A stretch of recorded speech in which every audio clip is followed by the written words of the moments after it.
Chapter 1453. No one knew how old Masterin felt when he heard his little grandson say, "I was wrong." He knew his grandson better than anyone. It was probably related to his birth. No matter how humble his family was, his pride couldn't be changed. Not to mention that he had been very sensible since he was young. Even if he had done some black-bellied things and was thrown into the army, he had never said the words, "I was wrong." Old Masterin, who had always doted on his grandson, felt his heart ache. But there was nothing he could do. If the Bow family really disappeared, no one would be able to find them. This was the rule of the underworld. At this moment, Old Masterin thought of something. Someone was spending a lot of money to buy information about hackers. Could this be related? But no matter what, even if it was related, he couldn't contact them. The family fell into a silence that they had never experienced before. In fact, it was normal. If a certain little tiger had never appeared, perhaps this was the normal state of the family. After all, Chinamo only liked to play chess and read books. He didn't want to play with anyone. It wasn't strange that the family was quiet, but that little tiger had appeared. Not just appeared, he even bought snack for her in his drawer, because that little tiger loved to climb over the wall. There was never a quiet time when she crawled around and her body would get dirty from time to time. He had to wash her hands many times a day. So at Chinmo's place, he would even prepare 3 sets of little tiger clothes in the closet. Not to mention the small meat pads he bought for her that were afraid of her own hands. People always said, when you see something familiar, but there was never that familiar person again. His heart would feel empty. Chinamo didn't feel empty.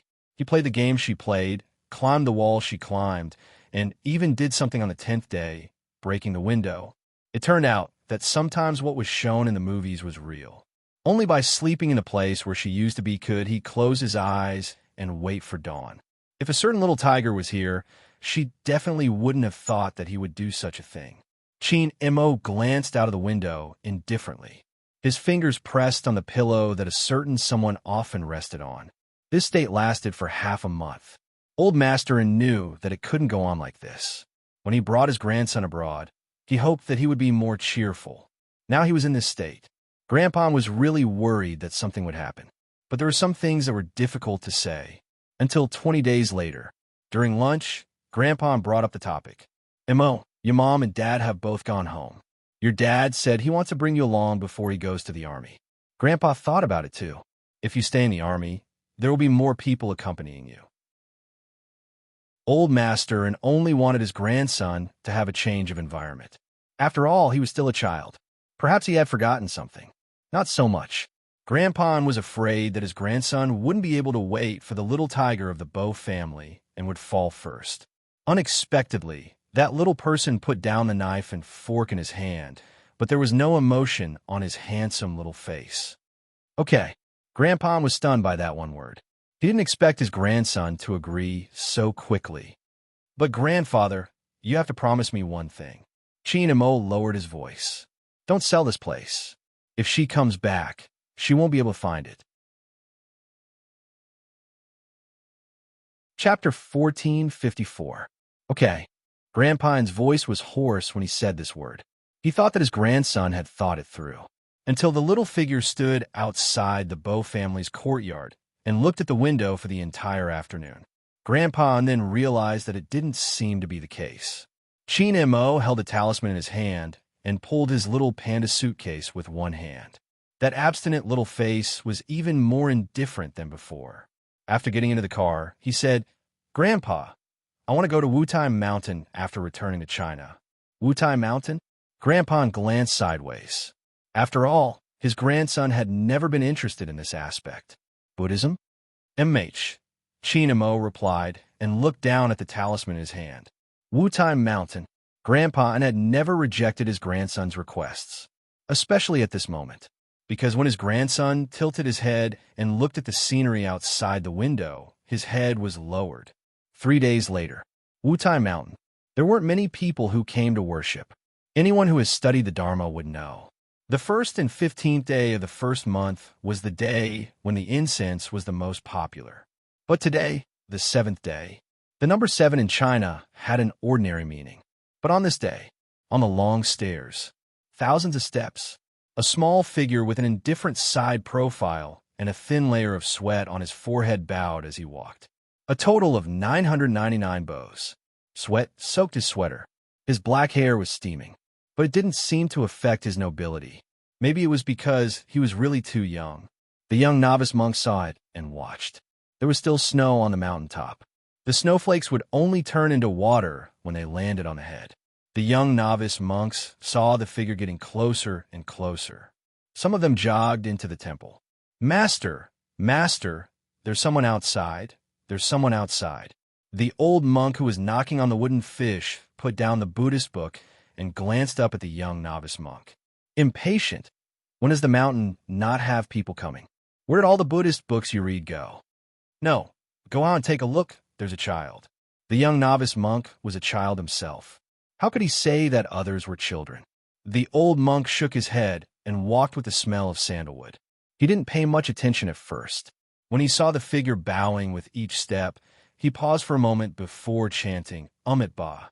The cold wind blew.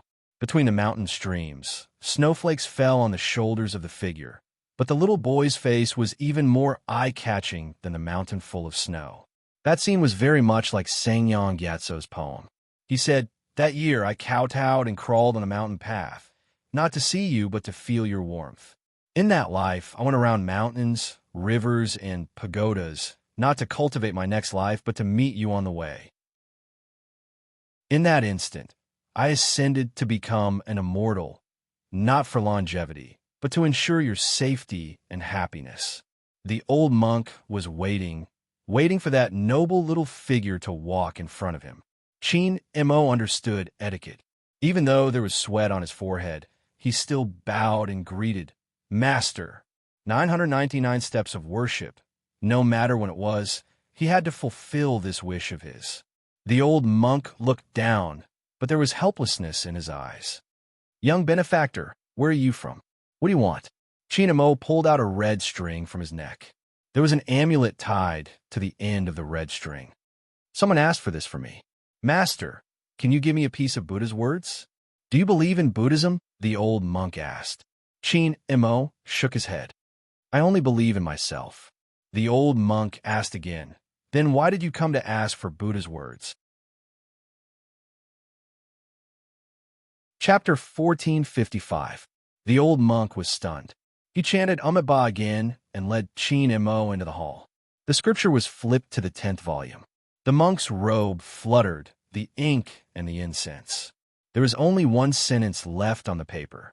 "I hope that the little tiger in pajamas can live a peaceful and happy life."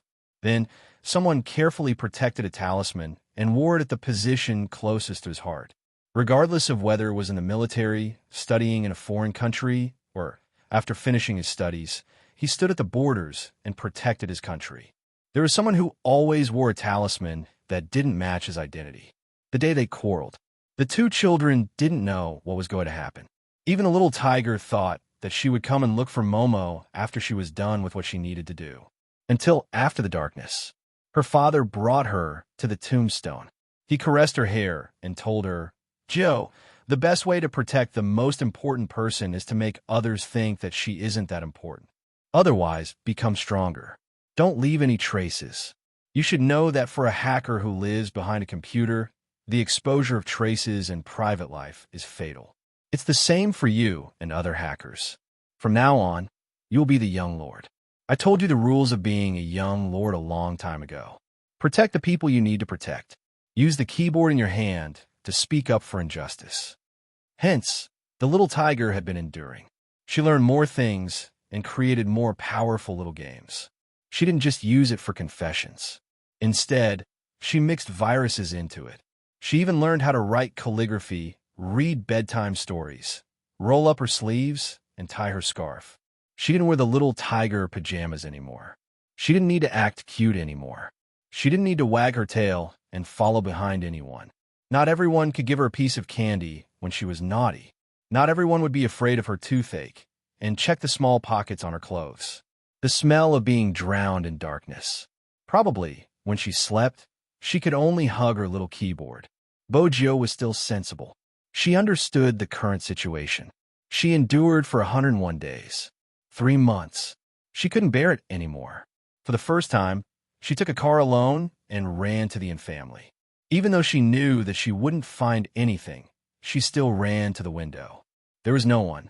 He must have returned to China. Bojio was wearing a black t-shirt. Her aura seemed to have changed, her small figure blending into the darkness. The old butler watched from the side. He really couldn't bear to see this happen. He walked over with a black umbrella. "Young master, let's go back." The little figure lowered his head and didn't say anything. The old butler turned his head away and gradually fell silent. Later on, there was a period of time when the young lord would always tell him how good her little princess was to her. She would stop from time to time. The old butler still remembered that master had carried the young lord up and placed her on his neck, letting her grab his hair while she was asleep. Dressed in a black windbreaker, it looked like he was smiling, but there were more things on his face.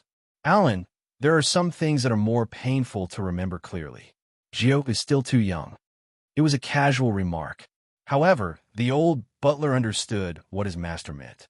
It was slightly hypnotic. It would always make people hide some of their memories. Wait until you see that person. Those memories would come back bit by bit. When Mr. Bo bent down, he planted a kiss on the little tiger's forehead. "Gio, you must understand who you are. Understand who you are. Everything will come back. Have you ever thought of raising a person?" Boju did. She wanted to raise little Princess Chin. Chapter 1456. It was probably because he liked it too much. Even General Chin could vaguely guess his son's thoughts. It wasn't old Masterin who said it. It was because Chin Mo had a high fever after coming down from Mount Wutai. Before he had followed him to the military, he had tugged on his sleeves, asking him to show mercy to those who were good at using the keyboard. In reality, those who knew Chin Mo would know that he had taken on many cases and he was more interested in hacking. Back then, Chin Mo was still wearing his #1 middle school uniform. He was a handsome young man with delicate features and an elegant demeanor. No one could link this unbelievably handsome high school student with the Almighty who had solved many cases. Many people said that they didn't know what the Almighty was thinking. His emotions were so calm that they couldn't tell if he was happy or angry, yet he was elegant and noble. He could easily portray the mind of a criminal. He didn't seem like a high school student at all.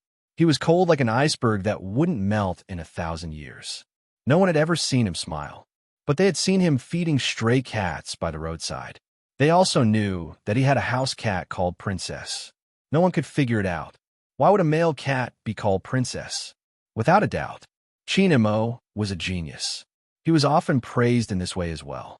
"I never expected an ice cube like you to come from the Chin family." This was what Director Huang had said when he had first met Chin Mo, laughing heartily. At that time, Chin Mo had been looking down at the corpse beneath his feet. After hearing his words, his gloved hands touched the bloodstains on the ground, lifting his lid slightly. Director Huang's stomach hadn't been as round back then, like a balloon at most. When he saw Ice Cube Chin glance at him, he thought he was going to say something. After all, he was a senior and a bureau chief. "Excuse me, please." The voice was very light. It was indeed a little emotional when it was said by a person wearing a high school uniform. But wait a minute, this wasn't the right attitude to speak to the bureau chief. This little Chin, he had to be taught a lesson. Director Huang was about to use his authority. Chin Mo added casually, "Your tummy is too big. It's affecting my ability to see the clues." Director Huang. Kids nowadays, if they were a little smarter, they could fly. "Uncle Huang, you should understand that the case is more important." Chin Mo seemed to have guessed his thoughts. He slowly took off his gloves. When he did that, for some reason, he looked like a deacon in a manga. He was so handsome that the students weren't even afraid of a dead person. Director Huang coughed, but before he could speak, the voice rang out again, this time with a hint of coldness.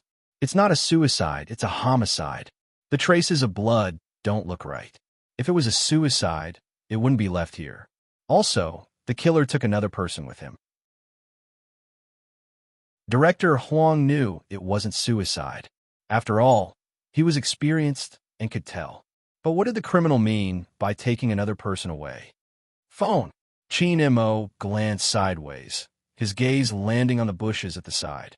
There's a phone that doesn't belong to the murderer or the victim. Director Huang was in disbelief. How do you know it isn't the murderer?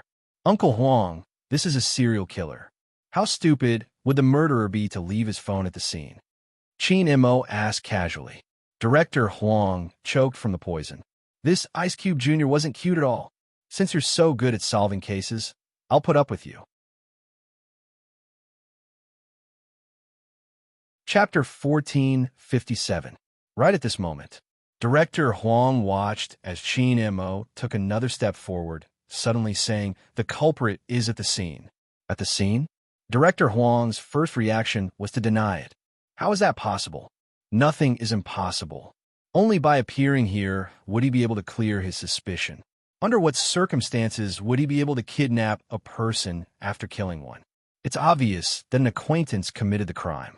The murderer is smart enough to know that the police would guess this. That's why he deliberately appeared at the scene to show that he has nothing to do with this case and create an alibi.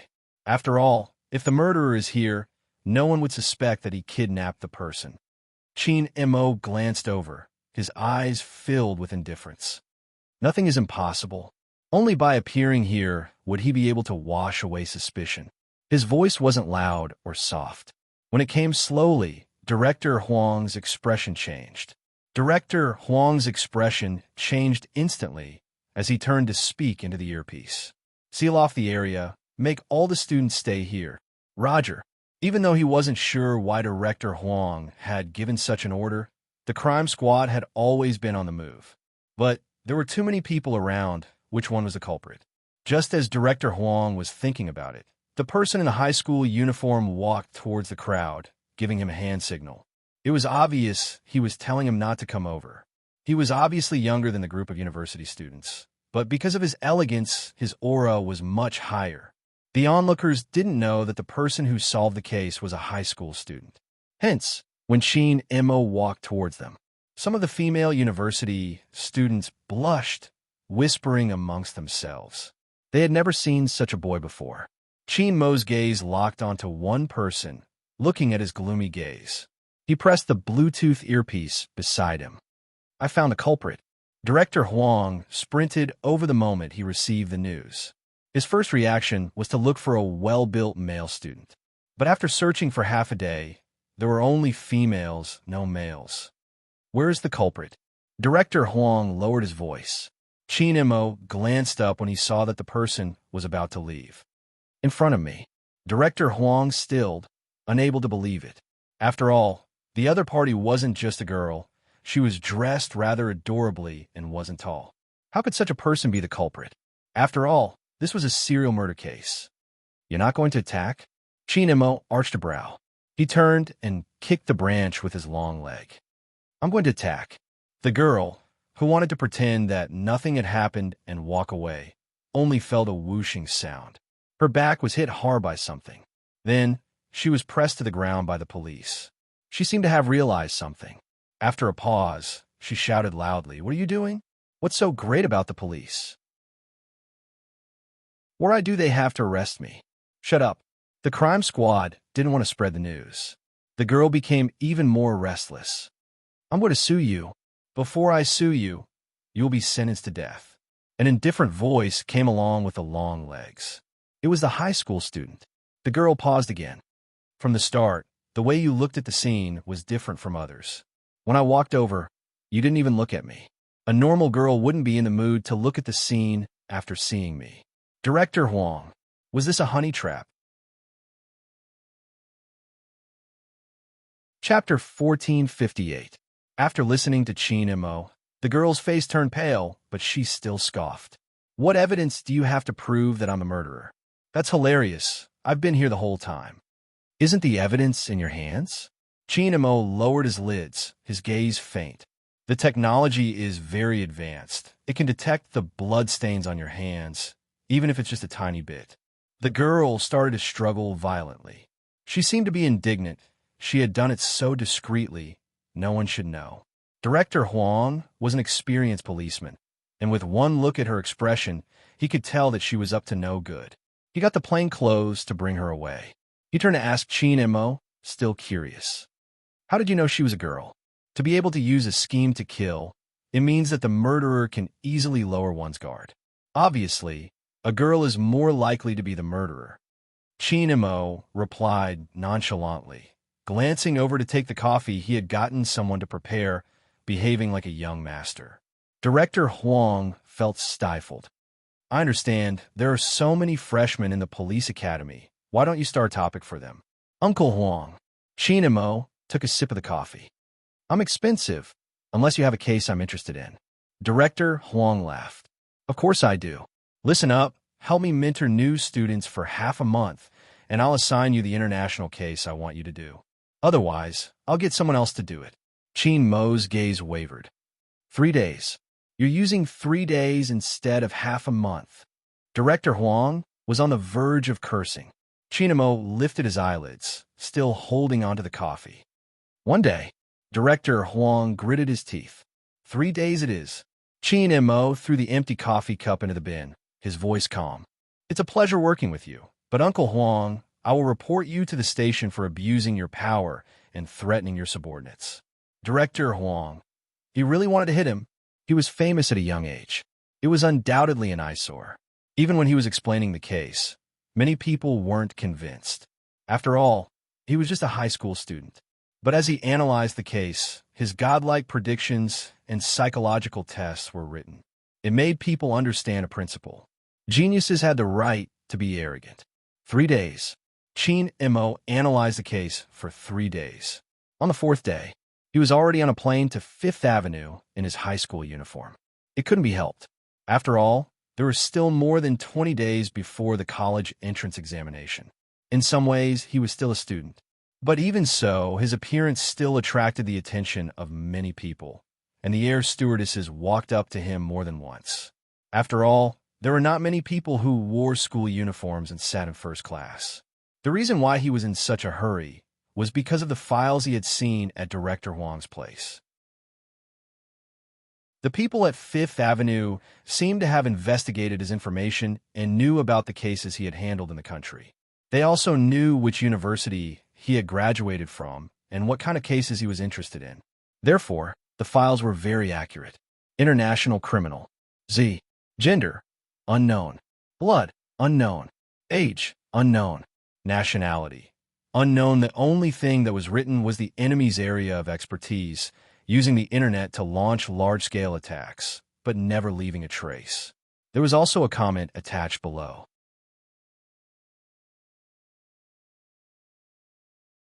Chapter 1459. It was really a meaningless file.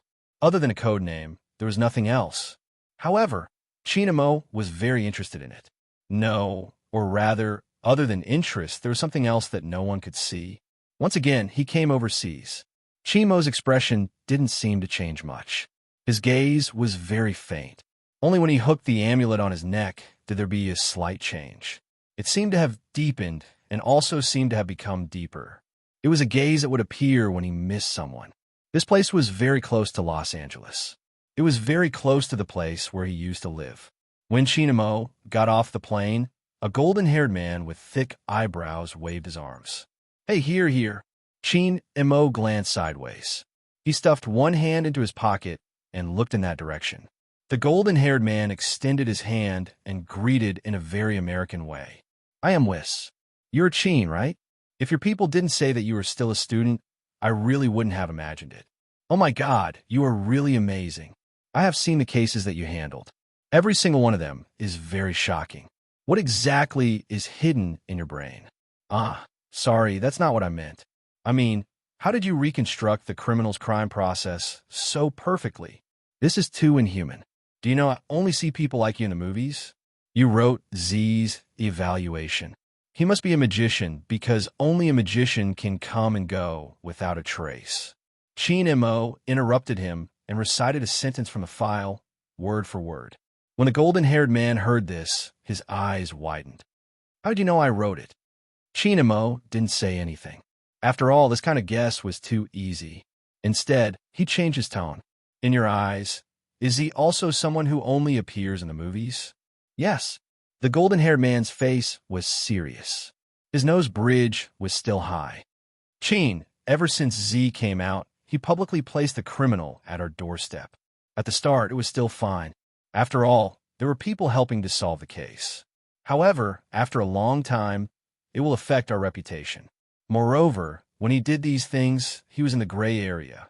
Hence, we planned to capture him and have a good talk. I couldn't catch him at all. Can you imagine? One time, I watched him slip away right in front of my eyes. Cheen Mo paused. You mean you've seen him? He should have seen it before. The blond man hesitated when he said this. Cheen Mo's voice was calm. I didn't see their faces, but I should be able to tell if they're male or female. Of course. I'm pretty sure he's a man. When the blond man got excited, he even described he always drove the coolest motorcycle, wore a black trench coat, and wore the latest helmet. He passed right in front of me. Cheen Mo absorbed the information and asked, "How did you know he was a man? Isn't it obvious? A cool motorcycle." The blond man emphasized the main point. MH. Cheen Mo nodded and gestured for him to look to his left. A blue-haired girl was wearing a motorcycle helmet. Her voice was calm. A cool motorcycle. The blond man.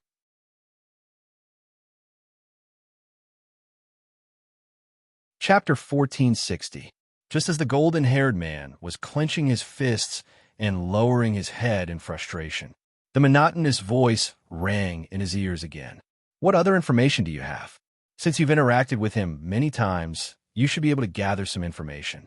If you really don't have any, you could tell me the process. The process of the case. The golden-haired man immediately said, because it's too unbelievable every time, we kept a lot of live videos. After all, Z would make a notice every time he wanted to arrest someone. That's the biggest headache. But this method is not bad. If the influence is big, those rich and powerful people won't use other methods to influence the final verdict. Some people are especially good at using the loopholes of the internet. Cheen Mo followed his guidance and opened the car door. When he heard what he said, he raised his eyebrows. His gaze was very calm. You seem to admire Z. That's hard to say. Anyway, we have to arrest him. The golden-haired man wanted to pretend to be profound. Cheen Mo didn't continue his sentence. Instead, he said calmly, let's take a look at the live video first. It was probably because this person's noble aura was too strong. The golden-haired man always felt that this person wasn't easy to approach. He was just a high school student. Why did he look so cold? However, when he thought about his identity, the golden-haired man's thoughts changed again. Those piles of cases couldn't be solved by an incompetent person. Moreover, from the information they received, no matter how suspicious or old a case was, he would be able to uncover the culprit in a very short time. He was one step faster than the criminal and could predict the criminal's whereabouts. It seemed like only such a person wouldn't be bewitched by Z. The more the golden-haired man thought about it, the more he felt that their chances of success this time were very high. After all, this was someone they hired secretly. They didn't go through the internet process, and they didn't spread the news. Z probably didn't even know that he was the one who came to pick him up. Time passed by a little more.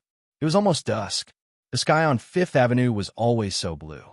White doves and square fountains could be seen everywhere. The wide and spacious road was very suitable for racing.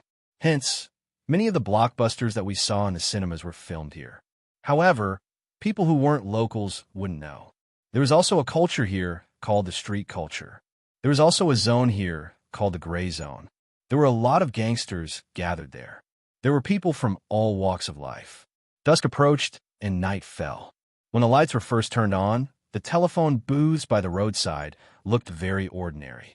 The black dude who was doodling was still thinking about how to occupy the other wall as well.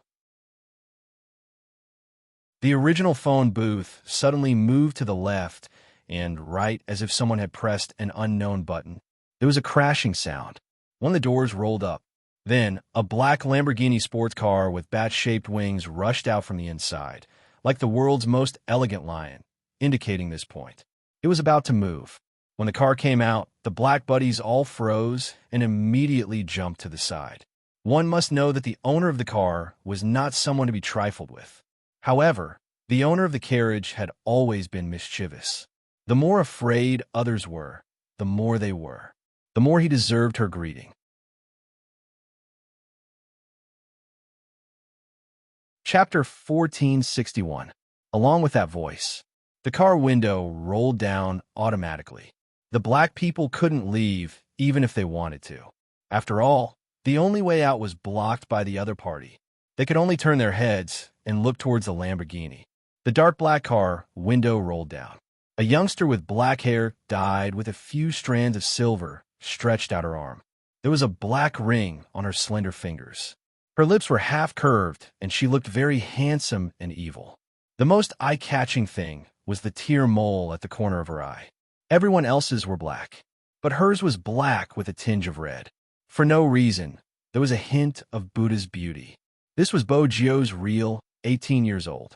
She was clearly a girl, but it was a complete mess of androgynous. This didn't seem to have much to do with her hairstyle. It was the aura that this person exuded. In fact, the black people were very famous in this area. Many of the circulation on the streets were completed by them.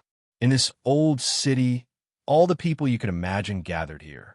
Thieves, liars, swindlers. Every one of them was difficult to deal with. After all, these things required skills. The black people loved to group together and had excellent voices.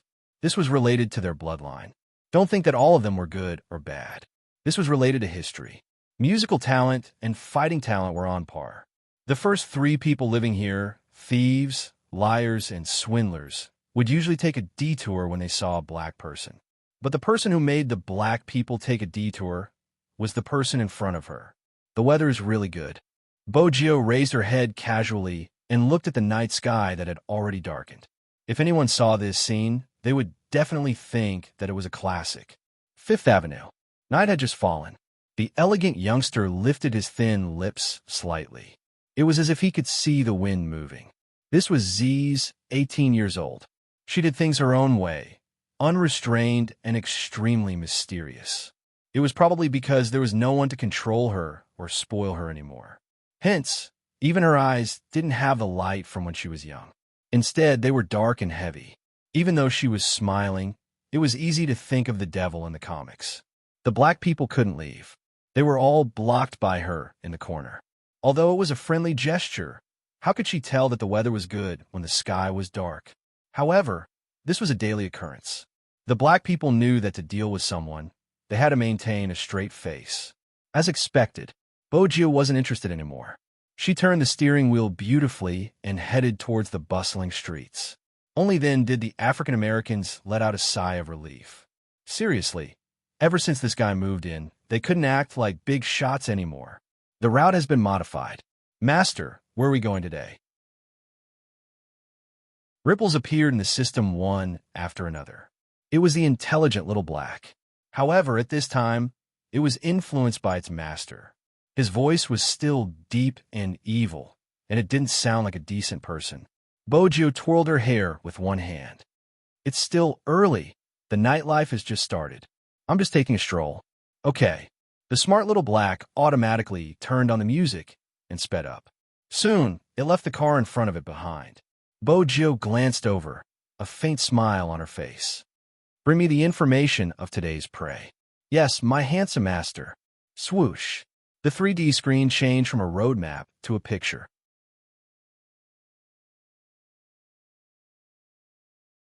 Chapter 1462. A local who used his power to force his subordinates to have sex with him. After receiving the report, the police quickly filed the case. However, the plaintiff did not appear in court. According to analysis, the plaintiff's lawyer used some tricks. He understood that reputation was very important to Asians, so after talking to the plaintiff, things changed. Smith was acquitted at 3 o'clock this afternoon, while Little Blackie was talking about this. The screen also showed the scene of Smith walking out of the building. A reporter was interviewing him. What do you think about this incident? Smith was a tall man. He was probably finally released from the court. His I don't know anything, an aggrieved expression changed. He smiled. What do I think? I've been released. That's my biggest opinion on this matter. Some Asians are shy. I was just expressing my admiration, but she misunderstood. Now, she should know that in the words of the Asians, it should be mutual affection. It wasn't forced. Besides, she didn't say anything at the start. After half a month, she couldn't take it anymore. The judge wouldn't listen. There were police officers in charge of the case. They stood there, anger hidden in their eyes. The plaintiff didn't appear in court. They could understand why. It was precisely because he understood why that he punched the wall heavily. The golden-haired man was infuriated. Through the crowd, he looked over here. He had originally wanted to send the Almighty to the police station, but now his sleeves were rolled up. He looked as though he wanted to beat Smith to death. Smith didn't mind. If he cared about others' criticism, he wouldn't have done such a thing. The situation was clear. Everyone knew what had happened. The natural disadvantage of women made some things hard to explain. Instead, it benefited the rascal. But when the rascal was released, he didn't feel that he was in the wrong. When he faced the camera, he said, "I have some advice for Asians, especially girls. If you can't afford to play, don't play." When Bojio heard this, her lips curved upwards. With a swoosh, she gripped the steering wheel tightly and increased the speed to the maximum. And at the scene at that time, the golden-haired man was so angry that his breathing was hurried. On the other hand, Chin Mo, who was sitting beside him, turned his head. Through the window, his gaze landed on Smith, who was still being interviewed. Listening to the English words drifting into his ears, his slender fingers rhythmically tapped on the car window. That was something he would only do when he was thinking. Her eyes were as cold and indifferent as ever. The blond man turned his head and wanted to find someone to complain with him. You say, how could such a rascal be released?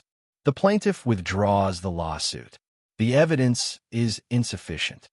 His tone was very calm, and it sounded a little careless.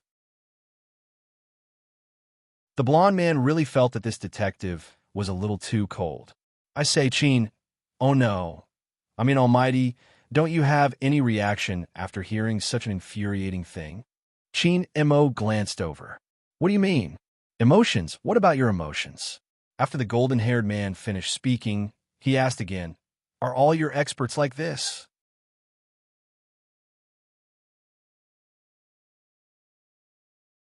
Chapter 1463. The golden-haired man wanted to say something, but Chin Mo retracted his gaze. Chin Mo retracted his gaze, looking noble and abstinent. Where will this person go in the future? The golden-haired man was confused. Which person? The rascal you mentioned. Chin Mo's voice was still indifferent. The golden-haired man finally felt relieved. Chin, you want to beat him up too, don't you? No. Chin Mo's gaze landed on his face. His aura was noble. Beating this kind of person will dirty my hands. The golden-haired man. This was the first time he felt that words could be used in this way. This was even more satisfying than beating someone up. The golden-haired man controlled the smile on his face.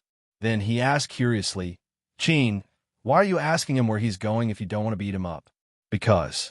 When Chin Mo said this, his fingers that were tapping on the car window stopped. He will become Z's target today. Swoosh. A hurried braking sound rang in the air. The golden-haired man turned the car around and stopped by the side of the road. He turned his head and his blue eyes widened. What did you say? I said, he will become Z's target today. Chin Mo repeated casually. His voice was neither fast nor slow. It was a stark contrast to the other person. The golden-haired man didn't know what to ask first. After thinking for a long time, he took out his phone and called the police station. Hello, it's me. Did Z send out a black notice letter today? The person flipped through the information and leaned back. He shrugged. Please, Eric, why not tell you if Z sent out a notice letter? I don't need to tell you. The police station will send out a message to inform everyone. When he said this, he didn't realize that there was a black piece of paper at the bottom of the information. Eric nodded. That's right. All right, contact me if there's any situation. After hanging up, he turned his head and said to Chin Mo, Chin, you must have just come to Fifth Avenue and aren't used to the style of handling cases here. Before Z deals with anyone, they will send out a black notice letter in advance. Then they will lock onto the target at night. The police station didn't receive. The golden-haired man didn't finish his sentence. The phone in his hand rang again. A clear voice came from the other side. Z, notice letter. Z's notice letter. Eric, how did you know that Z would send out a notice today? The golden-haired man was stunned. He wasn't the one who guessed that Z would send a notice today. Instead, Eric tilted his head and looked at the emotionless, handsome face. A certain high school student. He hung up the phone and took a deep breath. Eric couldn't hide his emotions no matter how hard he tried. No wonder the higher-ups wanted him to bring her over in secret. Was it a coincidence? Was he really that awesome? Eric prepared himself and looked at Chin and Mo again. Chin, how did you know that Smith would be Z's target today? Didn't you just ask me why I have no emotions? Chin and Mo placed his phone down and the investigation documents beside it. All my emotions are on how to send this scumbag back to prison. Z should be the same. Before I came, I read the documents you wrote for me.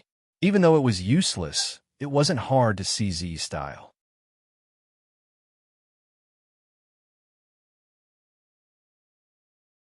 Chapter 1464. Are you referring to Z's unbridled style? Eric felt the same way, too. Did he really treat the police station as his own home? He could come and go as he pleased. Sometimes, he would even give him presents. He even gave him presents for Christmas. He had seen criminals, but he had never seen such an arrogant one. Eric would never forget it. The Christmas card that Z left for them. There was only one sentence on it. After eating the candy I gave you, you have to work hard. If not, how are you going to catch me? He was asking for a beating. He was asking for a beating. Chin and Mo looked at the unwillingness surging in the eyes of the people beside him. He raised his eyebrows. I'm referring to his style. The people that Z gave to you were all people that should have been in prison, but because of loopholes, they couldn't be dealt with. That's right. The golden-haired Eric sighed. That's why he has a very high reputation among the citizens. You don't know this, but when he was just released, there was someone who publicly confessed in an interview and insisted on marrying him. She even said that he packed the criminal and the criminal's evidence and sent them to our police station. This action was especially cool. He is cool, but what about us? We handle so many cases usually. Why didn't anyone praise us? Chin Mo's indifferent gaze shifted. The golden-haired Eric also realized that he had gone off topic and wanted to change it. He heard that person say, "Your faces aren't handsome enough." The golden-haired Eric. Can you find a new partner for the Almighty? As for other things, for example, the Christmas gift and card you mentioned. From this, we can see that Z is a person. When Chin and Mo said this, his fingers paused. The golden-haired Eric was anxious. What is Z? Chin and Mo seemed to have come back to his senses at this moment. Something started to float in his eyes. His voice was still indifferent. A little mischievous. He's not just a little mischievous. In the end, he pulled his hair to express his headache. Fortunately, Z hasn't killed anyone yet. No, that's not right. Z should have killed someone before, but that was a long time ago. The other party was a teacher from a famous school. We only found out about this after investigating. However, the case isn't here. It's in an unknown, small state. When we were investigating the pattern of cyber attacks, we found this case. However, the details of the case aren't clear yet. Some people said that the teacher couldn't handle the pressure at that time and lost his footing and fell from the building. When we were investigating, we did some reconstruction. It was indeed the second situation. He lost his footing and fell from the building. However, there's one thing that Z was definitely there at that time. Chin and Mo listened, and suddenly, his gaze froze. Are you sure this is Z's first network attack? I shouldn't say it's the first network attack. I should say it's his appearance. The golden-haired Eric combined the information he had and said, in the past, there seemed to be some small fights, but at that time, it was like, how should I put it? As a detective, I feel that this is a huge turning point for Z. Otherwise, he wouldn't have been able to change his style from small fights. How should I describe it? In short, it's very mysterious. At this moment, Chin and Mo opened his mouth and said accurately, from not knowing what he's doing to knowing what he has to do. Yes, the golden-haired Eric snapped his fingers. That's what I mean. Chin and Mo looked up. His voice was very calm. Then investigate.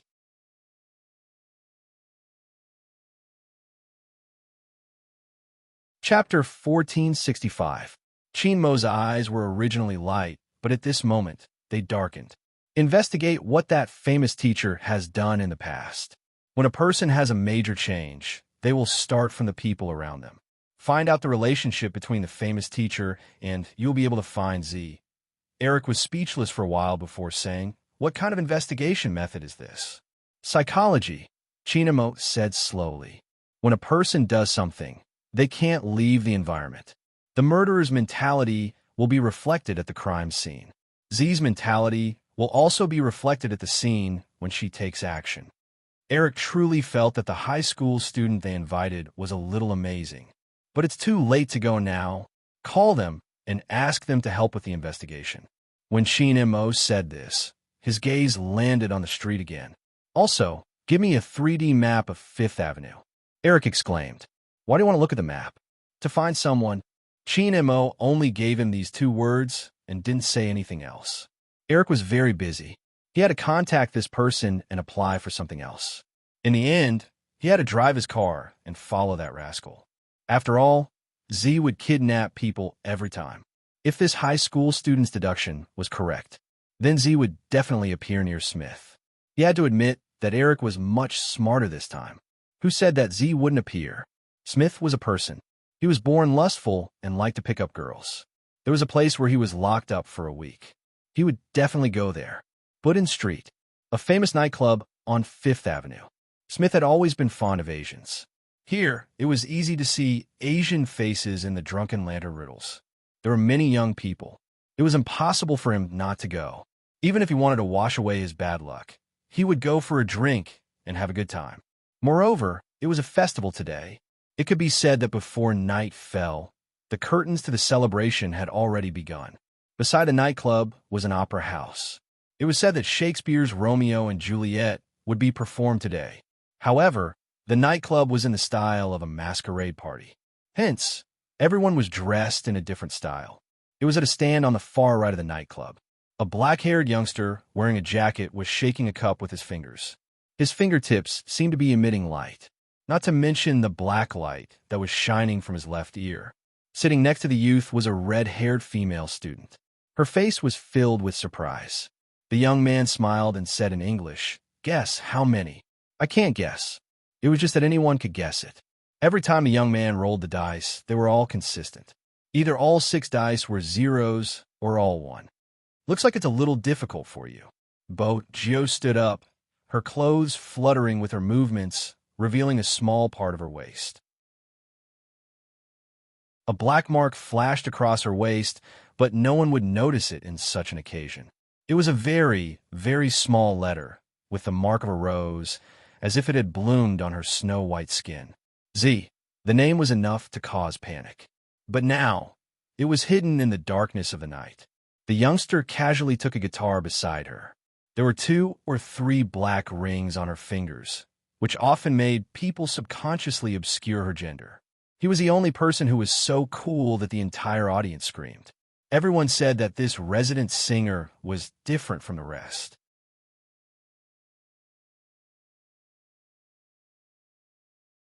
Chapter 1466. There was a loud screech. It was the roar of an electric guitar.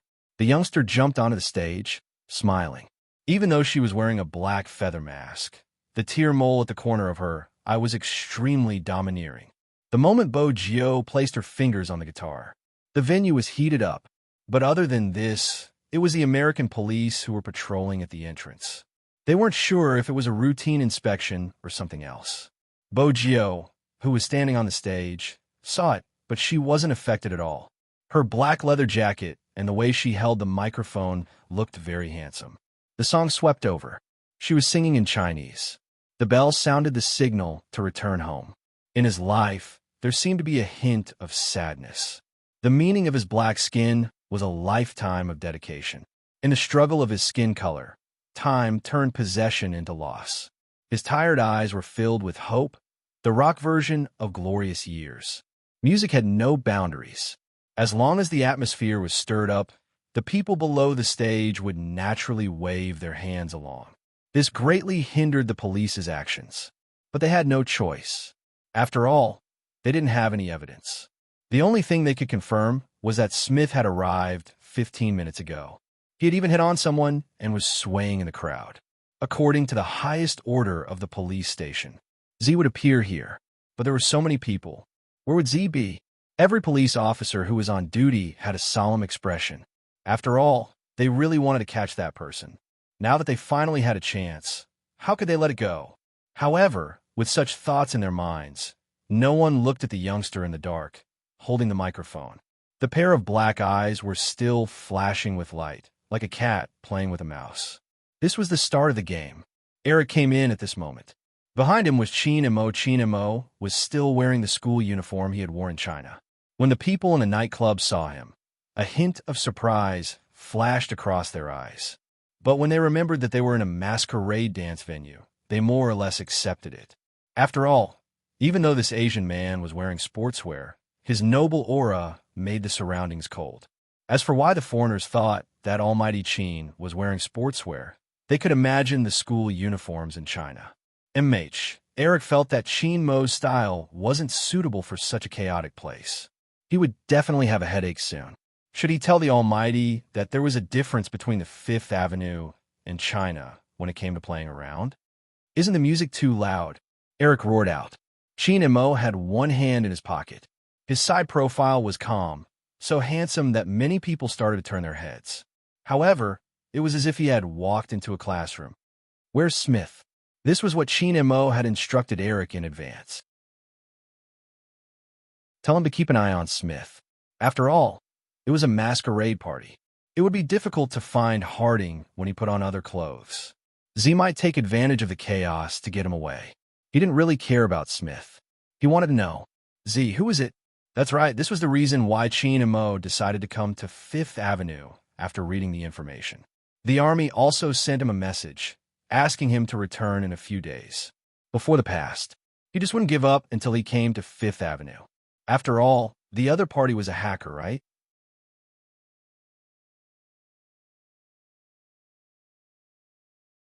Chapter 1467. Eric looked at the Almighty's face and felt that he was thinking too much. No matter how loud the music was, the Almighty was still the Almighty. The Almighty was indeed the Almighty. His expression hadn't changed since he entered. At that time, Eric didn't know. There was a type of deduction genius in this world. When they were immersed in their own deductions, it was as though they had entered another world. From a psychological point of view, there were two situations that were the best for thinking. Either it was extremely quiet, or it was extremely noisy. In such an environment, it was better for the brain to function. Of course, the prerequisite for these situations was that one had to be an expert. In actual fact, the moment Qin Mo entered, he was immersed in his own thoughts. In front of everyone, people said that the highest state of solving a case was to imagine yourself as the criminal.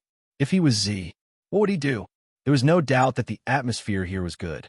The more people there were, the more they could do something amidst the chaos. It was best to strike when people didn't expect it. But there were cameras here. They had set up spies in advance. How would Z escape? Of course, Z was a hacker. He would definitely intercept the contents of the police's operation. What if the operation was fake? That was right. Qin Mo wouldn't come unprepared. He had already made a distraction. Setting up an operation was one thing, but the ultimate goal was something else. It was a simple logic. If the search was strict, Z would definitely appear in the opposite place. If he couldn't interrupt Z's operation, he would go and intercept her. Give me Smith's location. Qin Mo's handsome face turned slightly when he thought about this. His entire body was abstinent.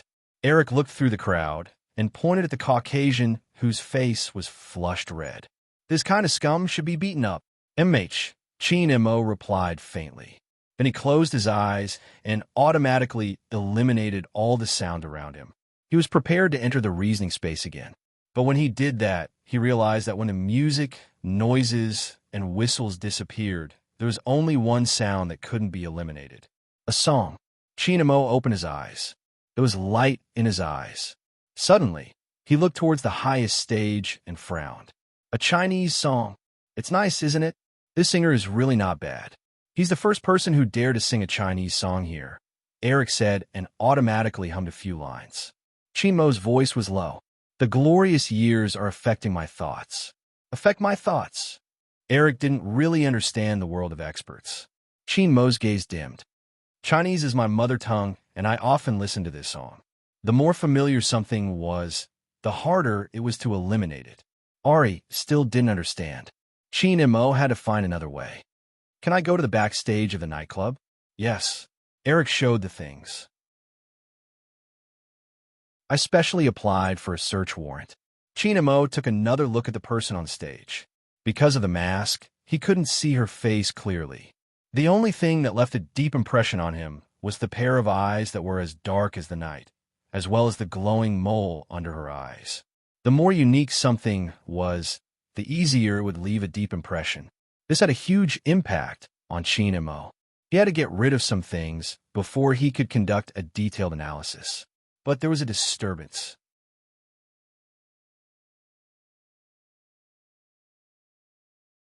Chapter 1468. Just as Qin and Mo lowered his lids, he didn't notice that the young man singing on the stage was looking at him wantonly. No, it should be said that Bo Gio wasn't looking at him at first. She was looking at Eric, who was standing beside him. After all, he was an old friend of hers. However, there was a handsome boy in a school uniform beside her old friend. This caused Bo Gio, who had never made a mistake in her singing, to pause slightly before continuing with the music. All right, take this opportunity. It was time for her to take care of today's prey. Bo Gio held the guitar and swept down from the stage. At this moment, Smith was already mesmerized by the university student he had hooked up with. He just wanted to be taken away as soon as possible. He didn't realize that the silver-haired youngster who had brushed past him would place a tracking device on him. Moreover, the police had actually appeared at this place. It was simply too much for him. Smith wanted to leave even more. He didn't know what he gave the university student to drink. He reached out and pulled the student into his arms. Hence, he really couldn't be blamed. Who asked them to take the bait so easily? Smith carried the student and walked out. In this kind of place, no one would stop you from bringing anyone away. Moreover, he had a guilty conscience, so he would definitely avoid the police's sight. However, he didn't know that leaving this place would be the start of his bad luck. At this moment, in the surveillance room at the backstage of the nightclub, Qin and Mo looked at the 8 screens in front of him. His handsome side profile was still the same. Speed up. The person in charge adjusted the speed for him. Qin and Mo didn't even move his eyes. As fast as you can. The person in charge paused for a moment before adjusting the speed. Eric's eyes were about to blur. He could only see the people moving so quickly.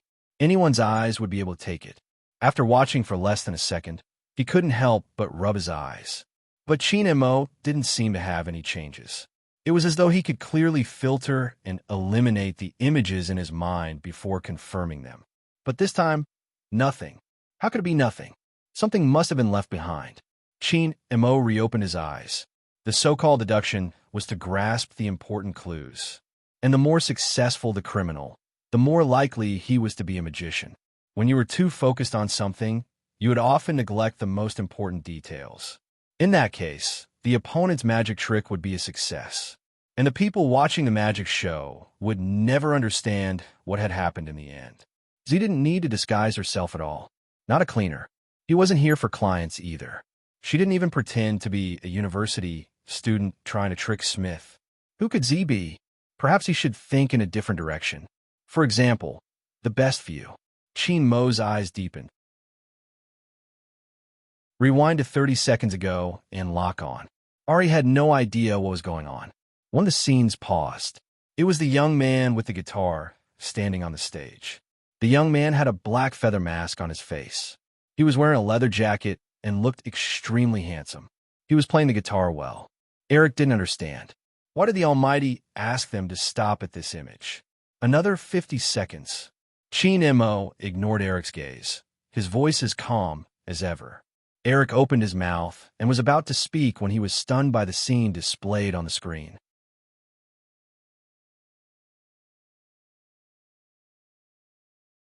Chapter 1469. On the screen was the scene of Bo Gio's encounter with Smith.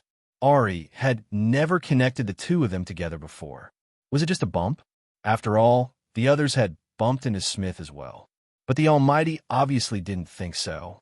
This was because Ari could clearly see that after the scene appeared, the atmosphere in the room changed. The Almighty, who was wearing a high school uniform, had a faint glow in his eyes. This person is most likely Z. What? Eric couldn't accept it at all.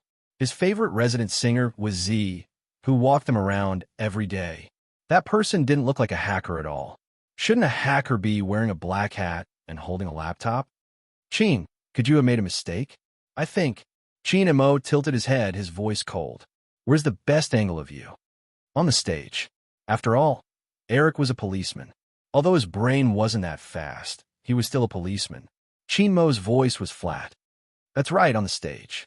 Not only can he lock on his Smith's position on the stage, but he can also ensure that no one will notice anything amiss when he is hunting. A singer should be looking down from the stage. At the same time, he can clearly see the police's movements and position. If I were Z, I would definitely choose to stand on the stage. Eric opened his mouth again. But he isn't the only one standing on the stage. There are so many people. He fits the bill the best. Chinamo seemed to be reminded of the pair of eyes he had seen just now. This time, he didn't rely on deduction, but intuition. The scene paused again, and that person bumped into Smith. That collision seemed casual, and it even seemed like there were too many people to avoid it. In fact, the subconscious inclination of a person's body would reflect their psychology. It wasn't that he couldn't avoid it in time, but there was an 80% chance that he had deliberately bumped into it. He turned to look at Eric and said, "Now." Smith's position. The person on the other side was stunned. Smith, he seems to have left the nightclub. When Eric heard this news, his expression changed abruptly. Then he rushed out. Chin Mo didn't stop him. Instead, he looked at the youngster with the guitar again. Then, he walked in the opposite direction. Although the small details were a little unexpected, but the final development was still in his hands. Z would choose the best angle and route to take action. If that was the case, he would let the police, who cooperated with him this time, act as his compass. As long as you walk in the opposite direction of the police, you should meet that person soon. Chin Mo couldn't describe how he felt right now. His fingers were a little cold from the wind outside. However, he didn't feel the slightest bit of coldness. Instead, more emotions were brewing in his chest, emotions that he had never shared with anyone before. Or perhaps I shouldn't make such an association. After all, not every hacker could be her. But that Chinese song had changed Chin Mo's state of mind completely. On Fifth Avenue, he wasn't a local. Almost certainly, if it was a foreigner, he would never be able to sing that song. So, could it really be her? The little tiger that he had been looking for 13 years, but had no idea where she had gone? It was as if the moment he closed his eyes, he would be able to see that person's small figure. She rolled around on his bed. When she was naughty, she hugged him and called out to Momo. When she had a toothache, she covered half of her face with her left hand and didn't forget to get milk for him. She seriously said that she would be obedient and held a small money pot, saying that she wanted to buy him every day. Sometimes when he was asleep, when he was looking out of the window, that soft little paw would stick to the side of his face and say softly, "Momo, do you want to go back to China? Do you miss your mother? Then think about it carefully. I will accompany you." She acted like an idiot. She thought that he was a girl. She didn't know how to roll up her sleeves and play around with her little keyboard. But she was as warm as a small heater. But suddenly, the small heater was gone. Chin Mo kept thinking, if he had been a little more mature, would the ending have been different? She liked to be naughty. He was raising a child, so it was okay to indulge her. Why did he quarrel with her at that time? The first year, after she disappeared, he was still angry. He was angry that she left just like that, not even telling him anything at all. Didn't she think that that person did something wrong and misunderstood that she went out to play with little William? She just needed to punish him a little. Even if they didn't meet for a month, 3 months, or half a year, it would be fine. Could not be so long. She would probably never understand what he regretted. What fun things did she see? What delicious snacks did she eat? What friends did she make? Did she grow taller? She should still be as naughty. But he didn't know if there was anyone who would buy her sweets when she wanted to eat sweets. Now that she was so big, she should know how to roll up her sleeves. He couldn't fall every time he took a step. Chin Mo paused in his footsteps, tilting his head as though he was smiling. If Ari saw this scene, she would definitely be shocked, speechless. Almighty Chin actually knew how to smile. That genius actually knew how to smile. Chin and Mo indeed smiled. Even he didn't know why. Perhaps, whenever he thought of that person, his heart would naturally soften. There was a 90% possibility. Most importantly, the little tiger also had a tear mole under her eye. But it wasn't obvious at that time. When she grew up, she would probably be very beautiful. Achoo! Bo Gio sneezed lazily as the wind blew against her. Her small mistake on the stage, just now, was completely negligible. But she didn't know where her old friend found a high school student who was rather handsome. Bo Gio liked to look at people's faces. She didn't know when she had developed this habit. As she listened to the sirens of the police cars, she lifted her thin lips slightly. Her evil aura was overflowing. She held the knife in her hand and moved it lightly towards Smith's face, who was handcuffed to the electric pole. Ever since Smith came out, he had never expected to encounter such a situation. Now that he was afraid, he couldn't change his ferocity. Don't you want money? I can give it to you now.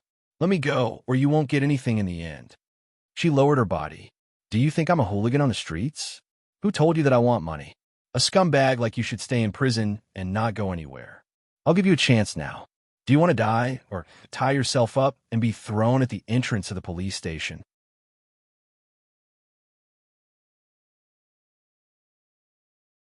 Chapter 1470. Smith was still struggling. Who was so arrogant and dare to touch him? Don't you know who I am? How dare you say such harsh words? Boji laughed. Smith, I started my business with oil. My company is doing well, but my hands aren't clean. For example, when I was dealing with oil, I still had other businesses. When Smith heard the last sentence, his face turned pale and he narrowed his eyes. You asked me if I knew who you are. Bogio tilted her head. Now, it's my turn to ask you if you know who I am. Smith wasn't sure of her identity. That was why he didn't understand how this youngster knew about him. Remember this name? Bogio raised her hand and sprayed a letter on his chest. She said slowly, Z. When the letter was formed, Smith's eyes widened. Now he trembled. There wasn't anyone in the entire Fifth Avenue who didn't know about Z. Anyone who was targeted by him wouldn't be able to escape. They would all be sent to prison. However, Smith didn't expect Z to be such a young man. At this moment, he was really afraid. After all, if Z was the one who made a move, he wouldn't even have the chance to hire a lawyer. That was because every time he found the most lethal evidence, it would be enough to send someone to prison for the rest of his life. No matter how sharp the lawyer was, it would be hard for him to speak up in the face of such evidence. Z, please, how did I offend you? Tell me, and we can discuss it. Smith begged in a low voice. A thin layer of sweat appeared on his face. Look at me. I can give you the goods. We can split them equally. I can get them for you right now. Bogio laughed lightly. Smith, you don't seem to know how I do things. I'll take your goods, but you have to go in as well. Smith's eyes turned ruthless. Why do you have to be so ruthless? Z, we are both in the underworld. Aren't you afraid that you won't be able to protect yourself if you go too far? That's my problem. As for why I treat you this way, Bogio's eyes were cold. The girls you bullied, regardless of their nationality, you slept with them if you wanted to and sold them if you didn't want to. You even forced them to their deaths. You still haven't learned your lesson after going in. The words you said when you came out are enough for me to kill you. Smith had never expected this to be the reason. After all, Z was also a criminal, right? Why? On behalf of those people. Sarcasm. This is really sarcasm.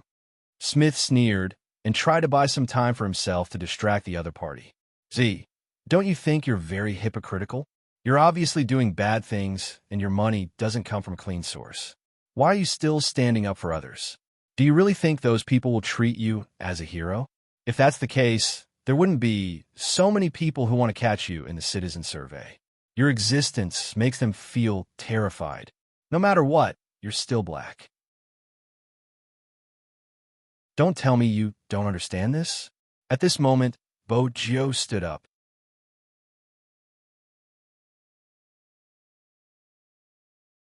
Chapter 1471. Smith was stunned by the sudden aura. He couldn't say a word. Bojo glanced at him. That was the last time she looked at him. I've never been innocent, but it's obvious that we're different. Swoosh. The black cloth fell. Bojo opened the Lamborghini's door. She adjusted the time sequence manually and patted the car window. Little Blackie, I'm counting on you. No problem, master. The stripes of the smart navigation system formed the same pattern as the sports car that suddenly accelerated. Smith didn't know where he was. It was dark everywhere. Bojo turned and stepped onto the motorcycle. She had to lure the police cars away. That was fast. Bojo chuckled lightly. She put on her helmet and rushed towards the most crowded place.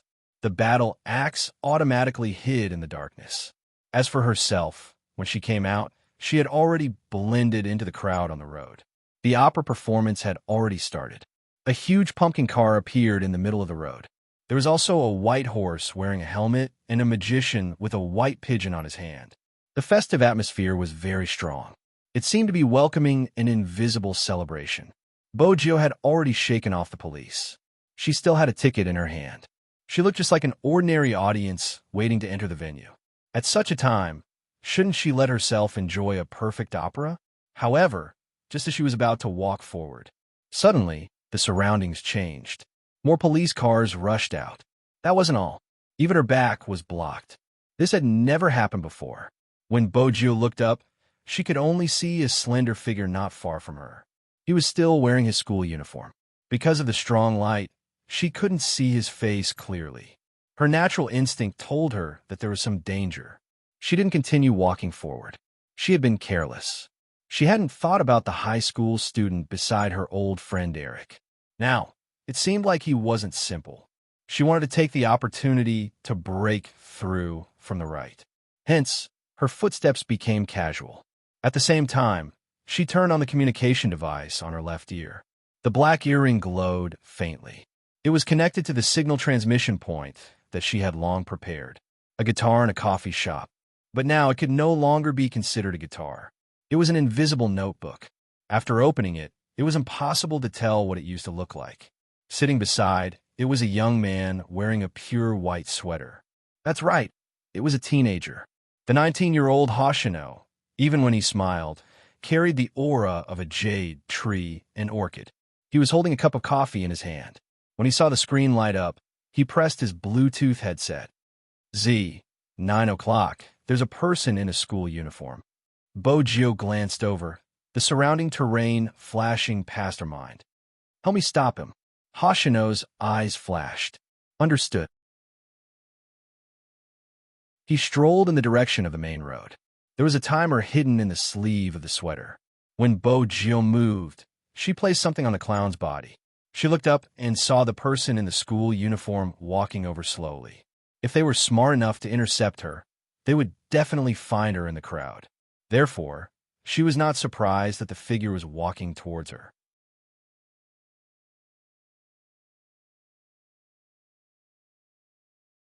Chapter 1472. Hoshino. Bojo glanced over and knocked on her wrist.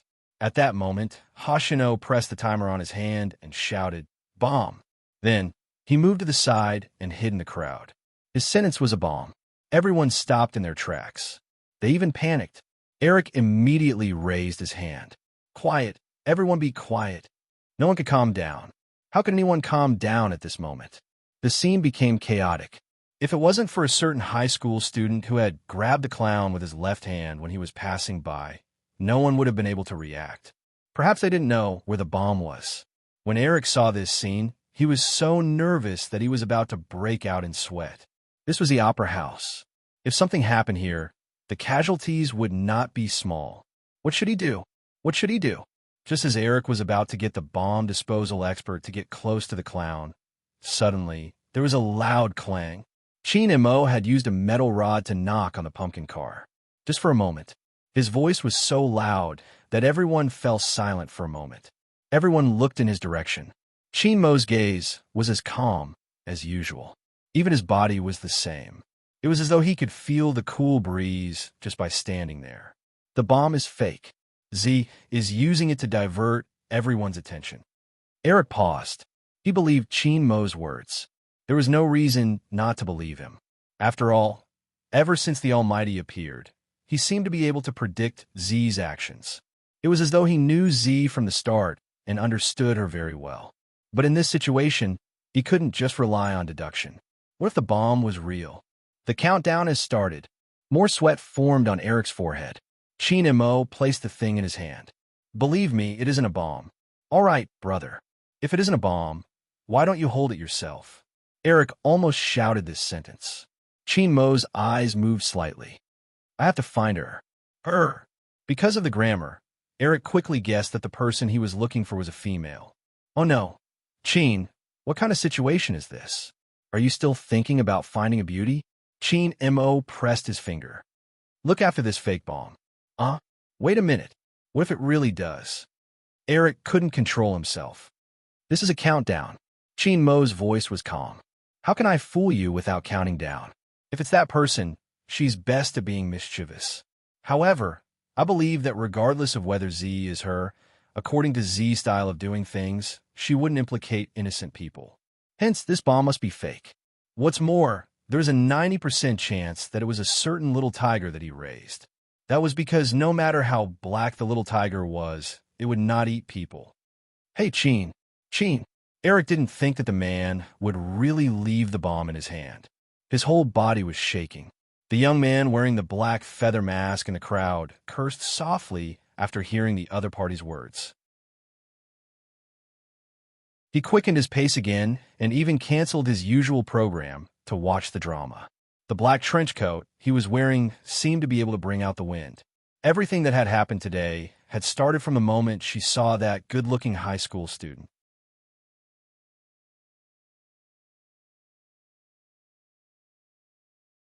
Chapter 1473. Bojo thought about it. It didn't stop her from changing. Those who hadn't seen it would probably find it hard to imagine such a scene. Even in the crowd, she could casually grab the hat from the other party's head and put it on her own head. Then, she flipped her trench coat and put it back on. It was another style. A quick disguise wasn't something every hacker could do. As the young lord, Bojo seemed to have an innate talent in disguise. Eric was still holding the bomb in his hand. It was about to explode in 5 seconds. He shut his eyes tightly. He could only pray to God now. 5, 4, 3, 2, 1. Bang! An explosion rang out from the crowd. There was a sound, but it wasn't the least bit lethal. Instead, there were colorful stripes floating in the air. Ari was scared to the point of losing half of his life. The bomb was still singing. Then, a certain person's voice that was hard to distinguish between a man and a woman could be heard. It was lazy and magnetic. Old friend, happy holidays. Happy my foot. Eric reached out to wipe the cold sweat off his forehead. He had to admit that the Almighty was really amazing. If it had been anyone else, they wouldn't have been able to confirm that it was a fake bomb in such a short period of time. The Almighty really knew Z well. Bojo didn't like this feeling. She tried to be mischievous, but it didn't work. She could imagine how she felt. When did such a person appear at the police station? It wasn't fun at all. Bojo narrowed her eyes. Her mole flashed, and she separated from the crowd. She was almost at the entrance of the alley. Once she entered, little Blackie would be there to receive her. But at this moment, a figure suddenly appeared behind her. Bojo reacted quickly. She realized that someone was getting close. Her long legs flew over instinctively. The curve of her body was handsome. There was a sound of wind when she flung her leg out. But the opponent's skills weren't bad either. He reached out to block her attack. His figure was slender and elegant. From this angle, Bojo couldn't see the person's face clearly. She could only see the outline. That pair of eyes was too distracting. How could he have such eyes? They were black, but they seemed to be hidden in the galaxy. If it wasn't for the special situation, she would have stopped to admire them. Unfortunately, it wasn't just the wrong time. This person was dangerous. She was in the dark. He is blind. Under the light, she could only see the curve of his chin. He seemed to have said something. She wasn't sure if she had heard wrongly. Come back with me. What? Bojo frowned. She wanted to listen more carefully since the surroundings were too noisy. Hoshino's voice came through the earpiece. Z, the police have gone to your place. He couldn't be distracted by beauty anymore. The police HQ was probably enlightened all of a sudden. She actually sent such a person to use a honey trap on her. This was the first time Bo Gio had encountered such a crisis. He turned around again, wanting to kick the man's arm away. She didn't expect that person to move faster than her. His aura was very sharp and noble. Compared to her, he even had an orthodox education. This person wasn't from the police station. A soldier? A thought flashed through his mind. Boja didn't think too much about it. When she heard the approaching sirens, she spun and tugged on the double buttons of her trench coat. That person seemed to know what she wanted to do.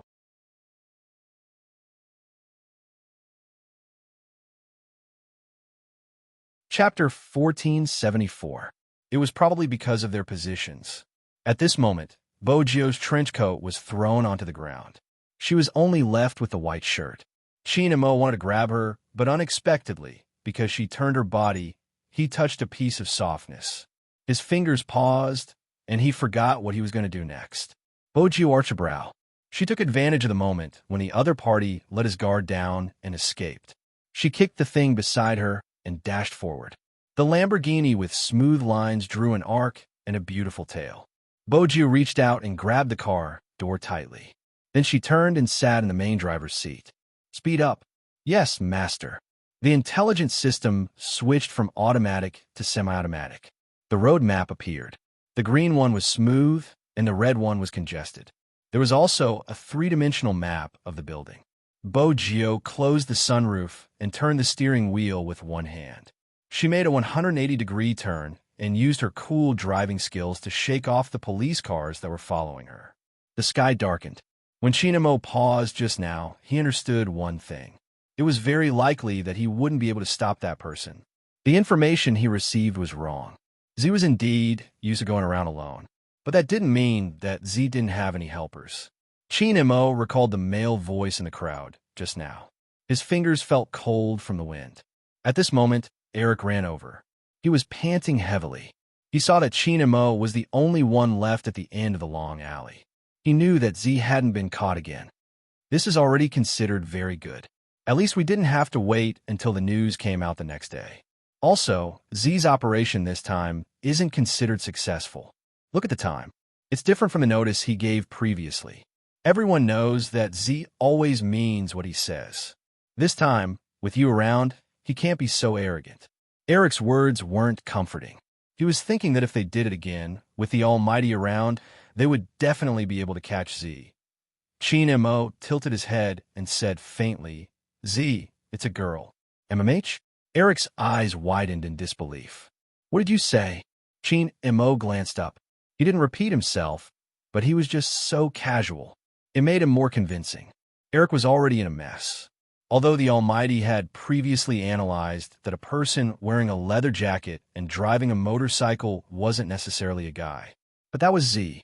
No matter what, he was the king of hackers who fascinated the citizens of Fifth Avenue. It was actually a girl? He was right. There were indeed powerful female hackers. But under normal circumstances, they were very cute and innocent, so no one would suspect them. Moreover, many people knew that their results could be seen on the hacker rankings. Only Z. This person had never achieved anything. However, he had a unique position in the hacker world. It seemed impossible to surpass. Eric had sent people to investigate, but they couldn't find anything. The only result he got was that young master. The person who was known as the young master should be a man, right? Moreover, Z's style of doing things and the figure in the trench coat that she occasionally revealed were all so handsome. It didn't look like a girl at all. This was too important. Eric had to confirm. Chin, how are you so sure that Z is a girl?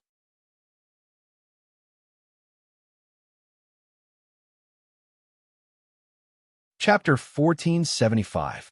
Bogio, who was driving the Lamborghini through the traffic, seemed a little different from before. The navigation system adjusted automatically, reflecting her emotions. Master, through the seat cushion, it is telling me that your heartbeat isn't right. Did you run too fast just now? It had to be said that Little Black's question came at the wrong time. This was the first time Bogio's chest was touched by someone, and it was a stranger. Something seemed strange. She reached out and tugged her collar, maintaining her suave and devilish demeanor. "Shut up." Little Blackie didn't understand. What was wrong with it being concerned about its master? Bojio's face was still warm. She went down the car window and reached out. Her black hair was blown into a mess. Gradually, the androgynous face became clearer under the moonlight. In order to not leave any traces, she had to remove the black feather mask on her face. There weren't any police cars around. This meant that it was absolutely safe. But Bojio didn't let her guard down. She drove the car to the black and blue phone booth.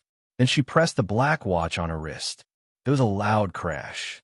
The shape of the phone booth changed. Forming a circular arch, Bojio drove the car in. There was a person sitting there, holding a cup of coffee in his hands. He was wearing a pure white sweater. He tilted his head, looking at the moonlight outside. His figure was tall and slender, his side profile fair and handsome. When he heard the sound, he glanced over. "You're back." I almost couldn't make it back. Bojio held onto the car door with both hands and jumped out. Her landing posture was suave. When she turned back to look at him, her eyes lit up. "This group of people knows how to use the honey trap on me. How despicable. Don't you think so, Hoshino?" Hoshino chuckled when he heard that. He thought of the elegant figure he saw on the street before. "You like that type?" "Image, it's all right, pure." Bojio took a can of chocolate milk and held it in her mouth. Her eyes were dark. "It's a pity I couldn't see his face clearly." Hoshino took a sip of coffee. "He doesn't have much to do with the purity you speak of. Even if the person was wearing a school uniform, as long as he stood there, he would give off an oppressive feeling." How unfathomable was he? Regarding the fact that Z had used the word pure on him, Lin Sanjiu was shocked. Hoshino was just listening. After all, only Z would think that way. But the more Bojio thought about it, the more she felt that she was right. After finishing a can of milk, she threw it aside casually. It was a handsome move. Then she glanced back. "This is the first time someone intercepted me like this." Hoshino understood. "I will investigate his identity." "Indeed, we should investigate. Where did the police find such a person? His calculation skills are so strong, even his skills." Bojio paused, popping a chocolate bean into her mouth. "A Chinese soldier. Seems like it won't be easy to investigate." When Hoshino heard that, his fingers paused. "You fought before?" "MH." Bojio leaned back casually. Hoshino frowned. "Are you hurt anywhere?" "I'm not hurt, but..." Bojio paused and smiled. "It's nothing. Let's fight again and see who he is."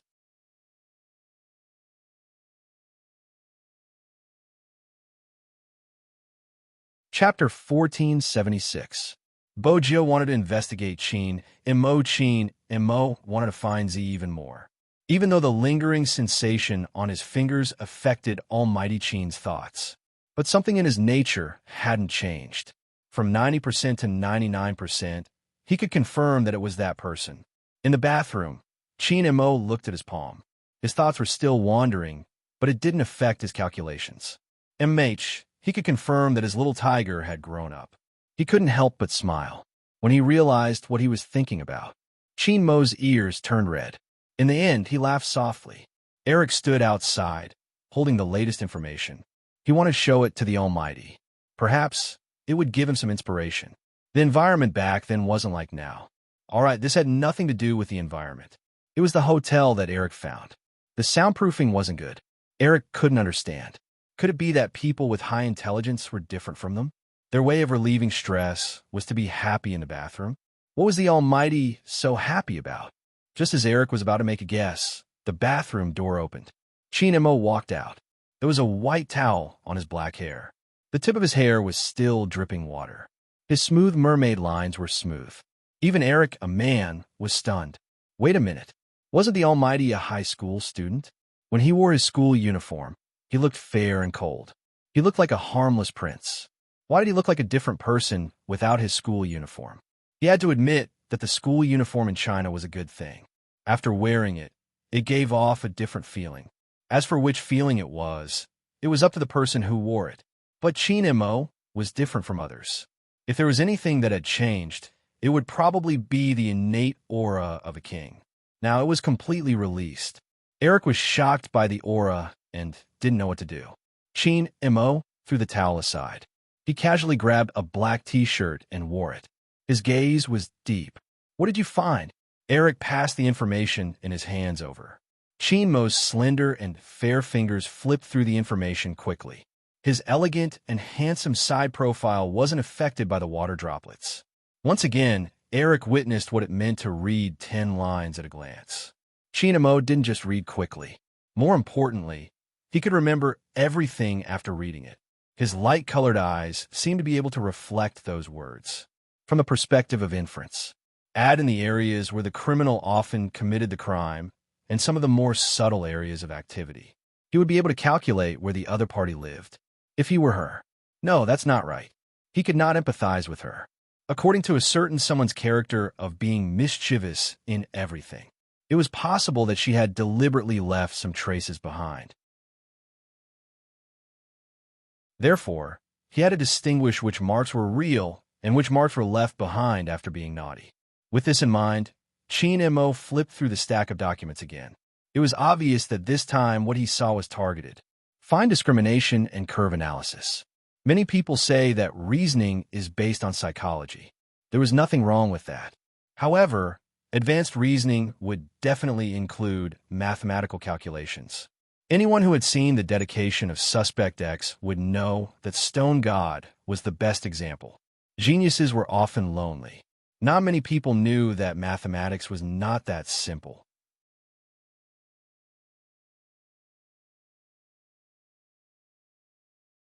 Chapter 1477. It was as though a 3D map appeared in his mind. Suddenly, Chin Mo opened his eyes. His gaze landed on the map of Fifth Avenue. His eyes lit up. I found it. MH. Eric had never seen the Almighty like this. Chin Mo's voice was still calm. The gray area of the entire street, the gathering place of all the underground workers, Soul Return Street. Soul Return Street was what the internet called it.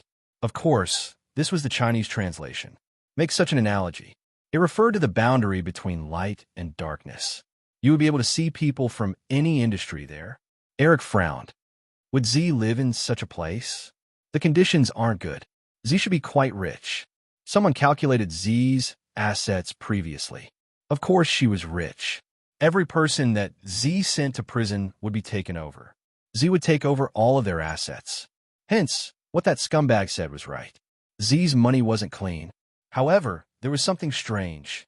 Some people didn't live in poverty and would receive a sum of money instead. Z never gave money to the beggars on the streets. Eric felt that he still couldn't understand Z's thinking. Hence, he asked Chin Mo about this. Chin Mo glanced at him. There's nothing hard to understand. The money belongs to her.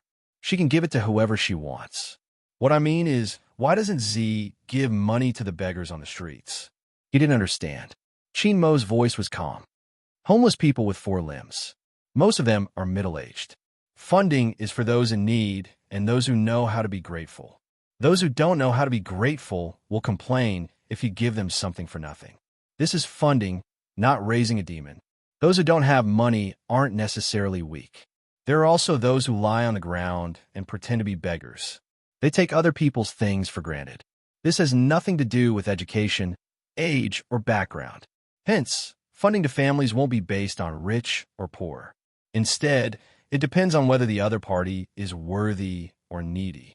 These matters should be handled by another person. Another person? Eric looked up. You mean Z isn't acting alone? Chin Mo analyzed deeply. She must be acting alone. The impression Z gives off is that she acts alone. Even she what? Eric didn't understand why the Almighty didn't continue. However, as he stood in front of the large French window, his handsome face, which was accompanied by the starlight, had some other emotions. Chin Mo didn't finish his sentence. She was destined to have no close friends around her. He wanted to be a good Z. He had to learn to disguise himself first. He had to keep his distance from everyone so that he wouldn't be noticed.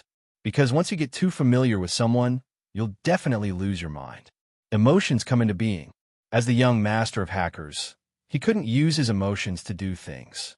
With great power came great responsibility. Because if they were not careful, they would implicate the people around them. Chinamo lifted his head, his gaze landing on the moving cars. His heart ached. The things he was thinking about. This did not happen to his little tiger. Ever since the Bow family had moved, no one had asked her if she wanted to eat sweets.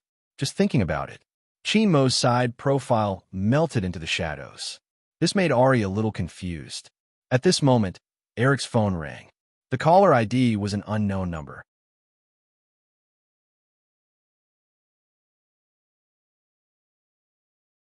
Chapter 1478. All of a sudden, Eric's eyes widened. His right hand froze. His first reaction was, "Why do you have my number? Is it strange that I can even find the number of the people in the police station?" Boju sat on the chair. She wore her earphones on her messy hair. "You guys are really smart now. You actually learned how to use the honey trap on me." "Huh. But Eric, I'm afraid even you haven't figured out the other party's background." Eric's expression was probably too special. Chinemo, who was standing by the window, retracted his gaze and placed it on his face. Eric wanted to say something, but the person on the other end laughed again. "The honey trap is not bad. I will look for him." The moment he finished speaking, the sound of the phone being cut was heard. Next, Eric met the Almighty's cold gaze. He automatically said, "It's Z." In that instant, Chin-mo lowered his gaze. It was as though there were waves crashing. Even though he knew that the other party was probably using an internet phone and couldn't be traced, he still didn't want to give up. In the end, his fingers gripped the phone. His back view seemed a little lonely.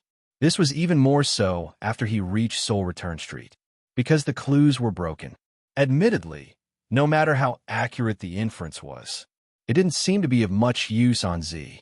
Or rather, after 3 days of investigation, Chin-mo had a clear feeling that she was no longer here.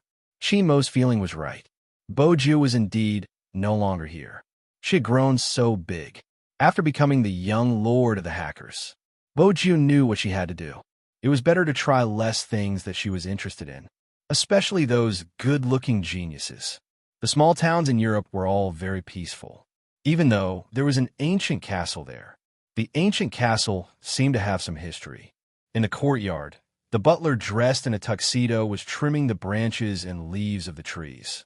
He had a snow-white beard, but his face gave off a gentlemanly charm. Occasionally, he would glance at the pocket watch in his hand. Young Lord came back at night, just like every other time.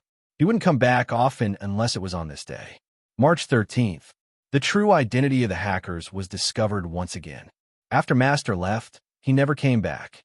Ever since that day, Young Lord was different. The butler lifted his eyes and looked at the figure standing under the tree. Other than him, no one knew what the young master was thinking, because she was handing out candy to the kids at the ranch. Only when young master was around would the children come over. The young master sat there with his head raised. No one knew if he was looking at the sky or something else. A child asked, "Bo, why do you always like to bring us sweets?" Boju didn't reply. She smiled devilishly. "This question is more complicated. It's probably because I want someone to carry a piece of candy with them one day. Do you have it with you?" The children's eyes were wide open, as clear and beautiful as the blue sea and sky. "Emrich," Boju replied, still smiling. "It would be even more blissful if I could just take it out from my pocket." Wow. The children were also looking forward to it, and their saliva was swirling. Back then, she had never expected her wish to come true. So there really was such a person in this world. Regardless of whether he was wearing a combat uniform or a military uniform, or even camouflage during training.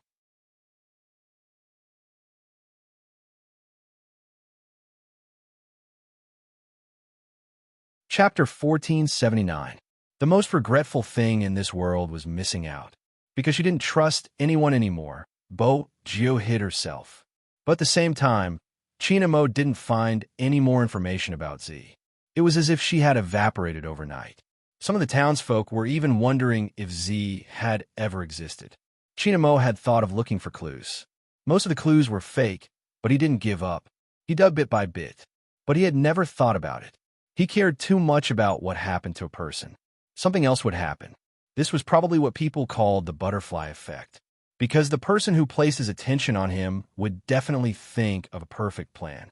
Starting from what he cared about would achieve the best effect. Hence, a plan slowly unfolded. First, Fanjia came. Everyone knew what had happened. Her thoughts didn't come to fruition. Chinamo was still the same Chinamo. But this was the first step of the hypnosis. It was also the first step for the other party to confirm that Z was able to break through Chinamo. No matter what Chinamo did, there would be more in the future. Hence, a month later, at the border crossing, news about Z appeared again. Bojio went there. Chinamo went there too. But Bojio went first, and Chinamo went after she left. Someone gave Bojio a clue about Mr. Bo. Hence, she came over and had some impulsive thoughts. She probably didn't expect that the video of her jumping into the sea would be recorded and edited again. She just had to wait for that person to come. To the other party, to Chinamo, the difficulty of carrying out the mission was very high. Compared to using weapons, psychological warfare was the key. When he sneaked into the location, he understood what he would encounter this time. Rescuing the hostages was the first task, but he didn't know who to rescue. Or rather, he couldn't differentiate the level of hypnosis. That mission was as described previously. No one wanted to carry it out. It wasn't just complicated. It would defeat people. At the start, Chinamo hid very well. After all, he knew what the other party wanted to do. Then, he saw the search information left on the computer. Then, he understood that these people were also looking for the person he was looking for. And they seemed to have gotten the answer. Even some clues were from when he was at Fifth Avenue. Because he had investigated too deeply, they were able to conclude that Z wasn't a man, but a woman. These were all based on his previous analysis. The other party even noticed this. Mr. Bo making use of Mr. Bo's information would attract Z's attention. If Z was her, she would definitely come here. After Chin Mo realized this, he couldn't devote all his attention to the next mission, even if he knew that he was going to face someone who could plant a seed in his heart. Once the seed was planted, it would take root and sprout. If he had a psychological problem, he shouldn't have continued. Under such circumstances, there was no way he could defeat his opponent. Chinamo leaned against the wall. His black hair was still messy. No matter what logic told him, it wouldn't work. But at that point, he didn't have much time to think. The only thing he could think of was that the information he had obtained from the Fifth Path had allowed the other party to find clues about her. It was probably the same mentality. In the end, everything was over. When Chinamo saw the video, he was thinking while he was soaking in the river. He did not reach out to stop her. It was he who did not reach out to hold her back. It was all because of him.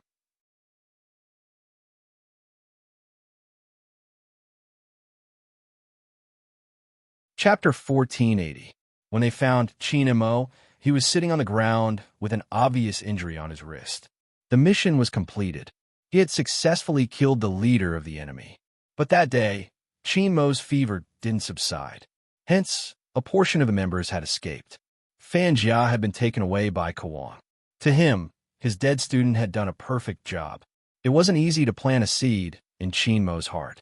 At the same time, the fact that he had lost his beloved student made his gaze turn cold. Chinmo had woken up on the plane. When he had woken up, he seemed normal, but some of his memories seemed to have disappeared. Were all people like this? The more one cared, the more likely it was to form an inner demon. No matter how old one grew, they couldn't be invincible because they would always care about what they cared about. At first, no one noticed Chinmo's state. Even Movie Queen and was the same. She was just worried about the injury on her son's wrist. Gradually, Chinamo seemed to have forgotten a lot of things, including why he hadn't taken a look at the photo of him when he had met the family. Or perhaps, he had forgotten the reason he had named his cat Princess. It was because someone had once treated him as a princess. He had forgotten all of this. Old Master was the one with the deepest senses. But the doctor had advised him not to touch the things hidden in his heart. If he did so, his mental state would collapse quickly. This was especially true for a profiler like Chinmo. If he hadn't been so smart or had such a strong deductive ability, perhaps he wouldn't have ended up like this. But because he understood it too well, he couldn't walk out of it. The only thing Old Master could find that was similar to when he had been young was the amulet hanging around his neck. As for the rest, There was nothing else. He had even forgotten why he wanted to play games. There wasn't anything bad about this. But every time Old Master thought about it, he would feel terrible. When Bojo returned to Fifth Avenue, she realized that the person who had used the honey trap on her wasn't here anymore. That was all she could understand.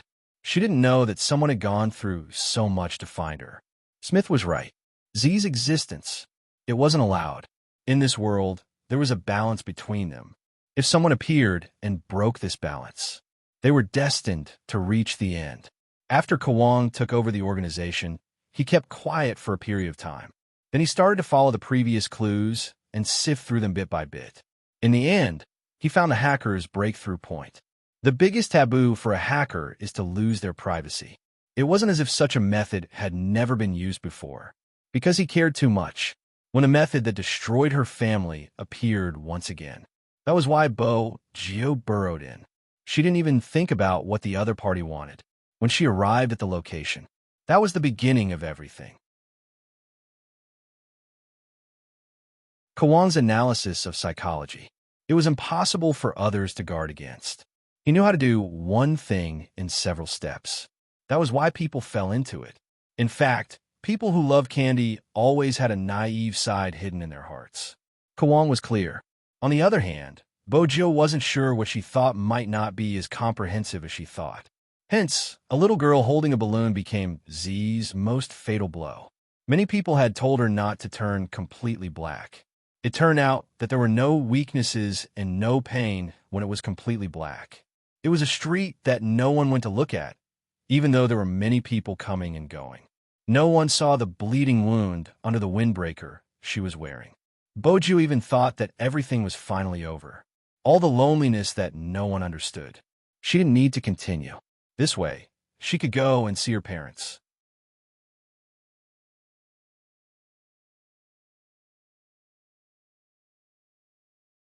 Chapter 1481. But there was such a magical thing in the world. It was also at that moment. The Buddhist words in the amulet emitted a faint light for some reason. Maybe there really was such a person. Even if he forgot you, didn't remember your appearance, didn't remember your voice, and didn't even remember your name. But when he looked into your eyes again, he could still touch your soul. What you were like. No matter who said it, it couldn't be shaken. You just stood there, at the border of black and white. Even if you were muddle-headed and there wasn't a single clean spot on your body, he would still treat you differently. Because he understood you more than he understood himself. Because he loved you more than himself. He had been standing there, cleaner than everyone else. He was like a bright lamp, standing at the most obvious place.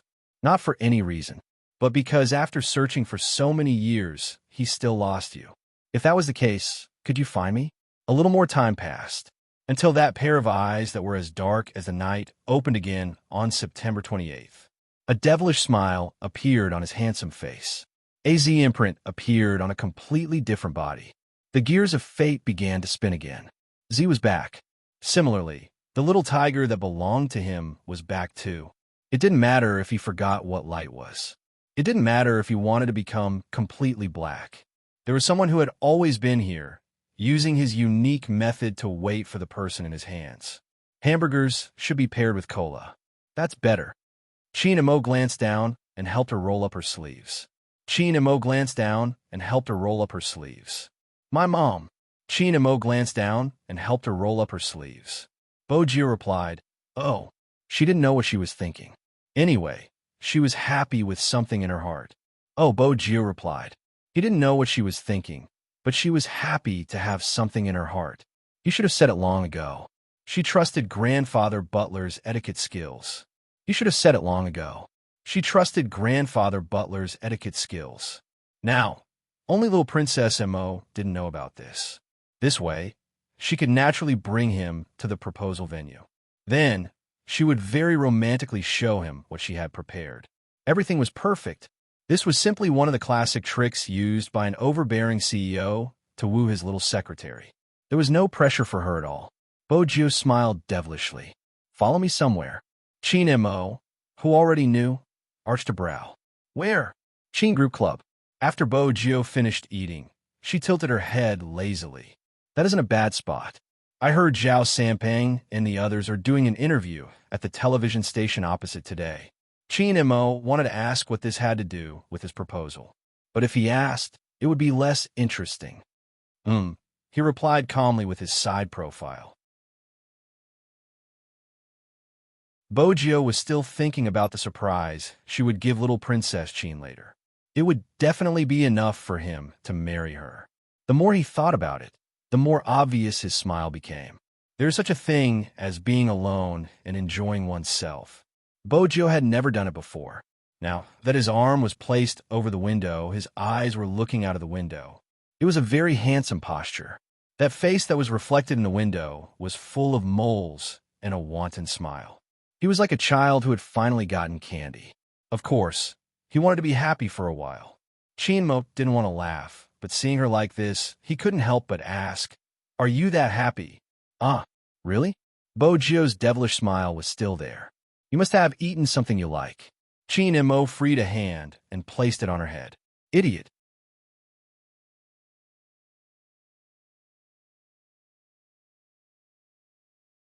Chapter 1482. 8:30 p.m. It wasn't early or late. The overtime workers hadn't even returned home, especially in a city like Jiang City that didn't sleep. Some of them had just arrived at their seats. Some of them were playing with their children in the plaza. Bojio felt that, as a domineering CEO, the proposal couldn't be kept a low profile. That was why she had chosen such a time point, especially when she heard that the main members of Xiangnan were going to be interviewed. She felt that this was a good opportunity. Since she had prepared beforehand, she decided to do it now. Hence, she turned her attention to the Qin Group's building. Under normal circumstances, it would be easy for her to hack into a company's network. But this time, she paid for it. After all, she was going to propose. She transferred a sum of money to the Qin Group in advance, and then carried out a small hack. It was all to obtain the control of the building. It had to be said that the person who designed the building had good foresight.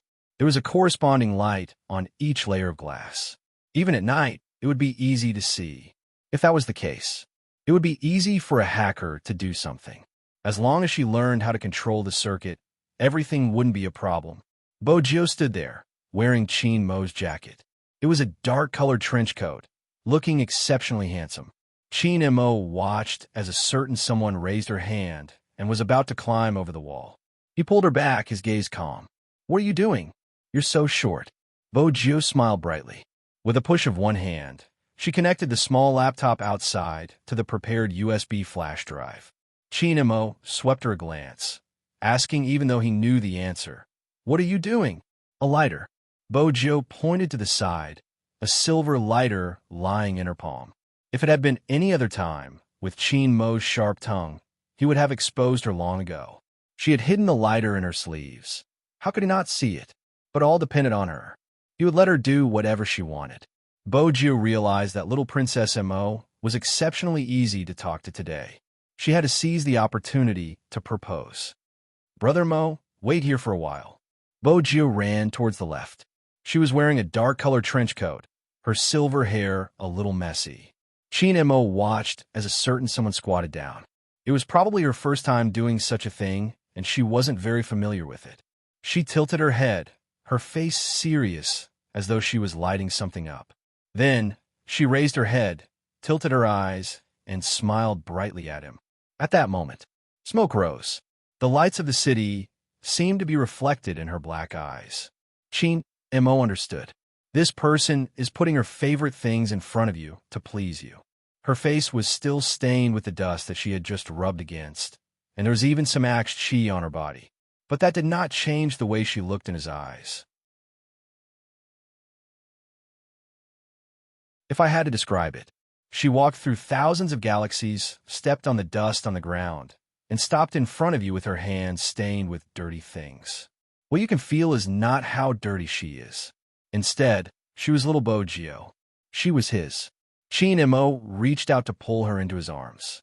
Who would have thought that at this time, the highlight of the show would truly come?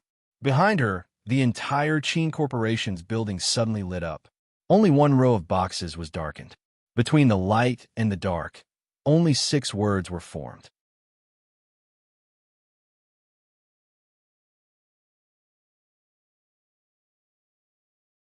Chapter 1483. Chinemo, marry me. Since it was a lighting image, with the help of fireworks, the words weren't unchanging. The 6 words were not unchanging. Instead, they were like a slideshow, like the petals of a rose that had bloomed and gathered together. It was as though a small game had been designed on the surface of the building. The children in the square lifted their heads, their eyes wide as they asked curiously, "Mommy, what is that?" "That." The mother paused, momentarily forgetting to reply, her eyes still filled with shock. Not to mention the couple strolling by the side. The girl was envious, reaching out to cover her lips, sighing, "If there was a guy who treated me like that, I would definitely marry him." With that, she tilted her head, sweeping a glance at her boyfriend. The boy held the candied hawthorn in his hands. His first reaction was F***. Which brother came up with this, wasting so much time and effort? How could he live? But after half a second, he realized a problem. "Wifey." "Go away. Who's your wifey?" The girl narrowed her eyes, unhappy. "No, I mean, think about it. Just think about it. Which girl is called Chinemo?" The boy argued. The girl stilled. She really hadn't thought about it. The words didn't disappear. Half a second later, it became brighter, so beautiful it was hard to ignore. Opposite the building was the interview stage. There were obviously people there. The Xiangnan team came out of the interview room. Someone was chatting with the manager. Xiangnan's manager was different from Supreme Alliance's. He was a middle-aged man who would smile at anything, like a Methriel Buddha. Zhao Sampang had been listening to their chat, but he couldn't sit still. He stretched his neck, wanting to ask when his captain was leaving. His fans were still waiting for him to go on air. Who would have thought that when he glanced to the side, he would see the 6 glittering words on the other side, as if they were free. With a loud bang, he straightened his back. The interviewer looked over at him. Even the manager signaled for him to be quiet. Zhao Sampang scratched his head, whipping out his phone to send a message in the WeChat group, tagging 2 people. "You guys did it on purpose. Little Spade, come out, come out, come out." The main character didn't come out, so the others all sent a yawning emoji. Someone even asked with concern, "Were you tortured again?" Zhao Sampang added, "They're from the pedestrian walkway. Open the window and look outside." In less than a second, WeChat exploded. F***. Holy shit. Let me digest first. I feel that Xiangnan's impact is greater. They're doing an interview opposite. I won't say anything else. I'm so handsome, yet no one has proposed to me. The moment the phone vibrated, Beauty Luo and Captain Xiao saw the message and looked over. With that, the interviewer stopped talking. After all, Zhao Sampang's absent-mindedness was so obvious. Even the other 2 followed the interviewer's gaze and looked over. That interviewer was stunned. Propose to young Master Qin? Propose? He was probably not mistaken. Who could it be? So powerful.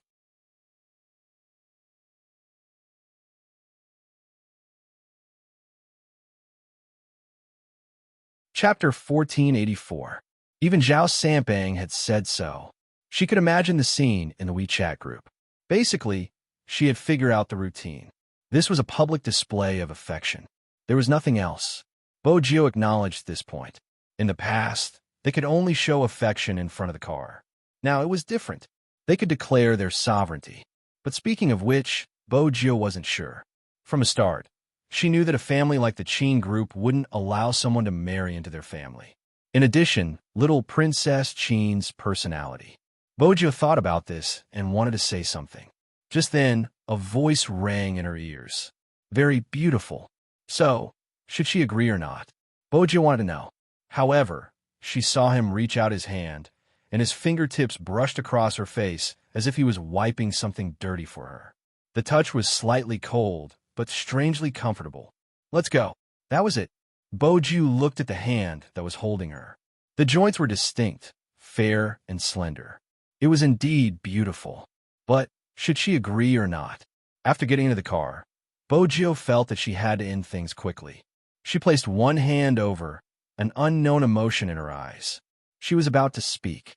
Suddenly, a kiss landed on her lips. Bo Jiu paused. Chin Imo decided to stay in this position, pulling her into his arms. His gaze was noble, not cold. It's all right. That wasn't the main point. Bojio really didn't manage to finish it in one go. How should she put it? Just, Chin Imo interrupted her, his voice slow. Didn't I already give you my household register? MH? Bojio arched a brow. Chin Imo pushed her hair aside. I've been yours for a long time. Are you the only one who realized this? Bojio's eyes lit up.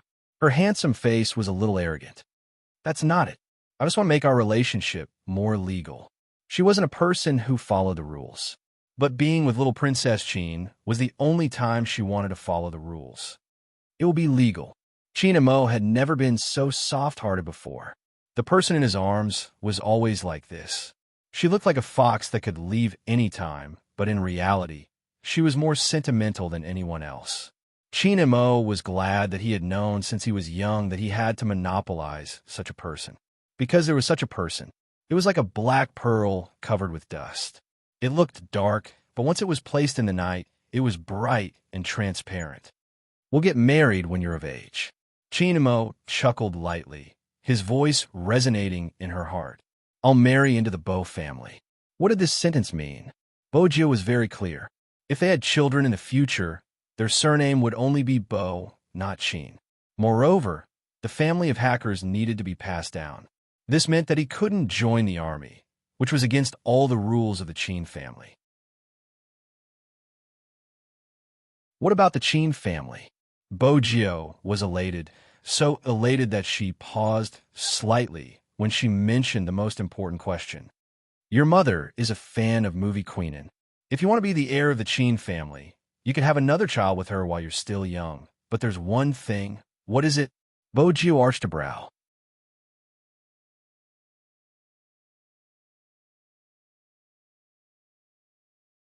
Chapter 1485. Everyone in the world knew that her greatest wish was to bring Chin Xiaomo home and raise him. Now it had come true. Bojio was overjoyed. MH, I'll take care of you.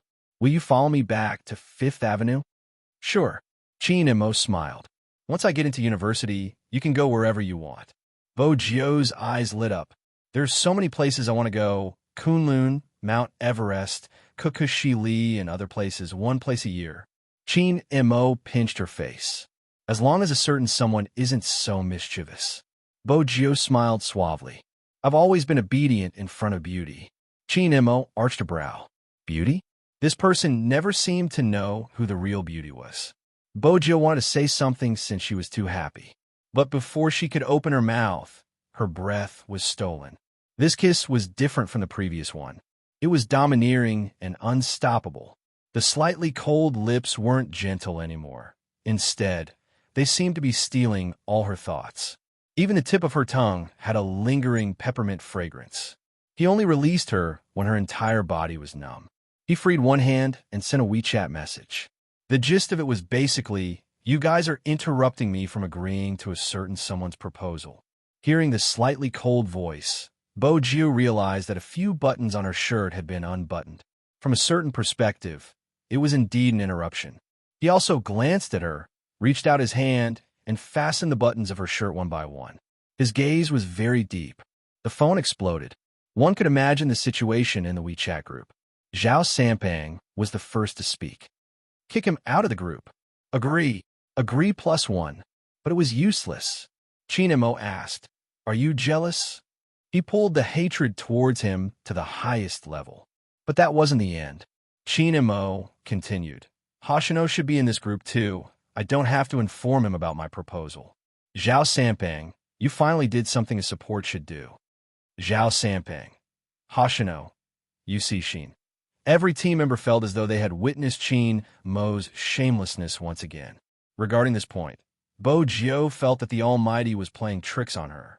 Just one sentence after she entered university. It had been almost a month. Everyone could basically see that the extremely handsome man was holding a book in his hand wherever he went. There was also a time when the blonde from second middle school saw it and was completely shocked. One had to know that although the results of the experts were good, it was really not like them to love learning so much. After all, the two of them had done frog jumps together. This was something only those who skipped class were qualified to do. Idol, you've changed. The yellow hair was very pained. You've really changed. Bojio smiled with a green foxtail in her mouth. What do you know? I'm preparing to marry the Almighty. After the Asian Cup, the entire Supreme Alliance was on holiday. There were only a few interviews to be done. She didn't want to show her face. It was a long rest. Of course, she would take this opportunity to study hard. However, no matter how strong the Supreme Alliance was or how much glory they had won, they would never be able to win. There were still many people who disliked Spade Z.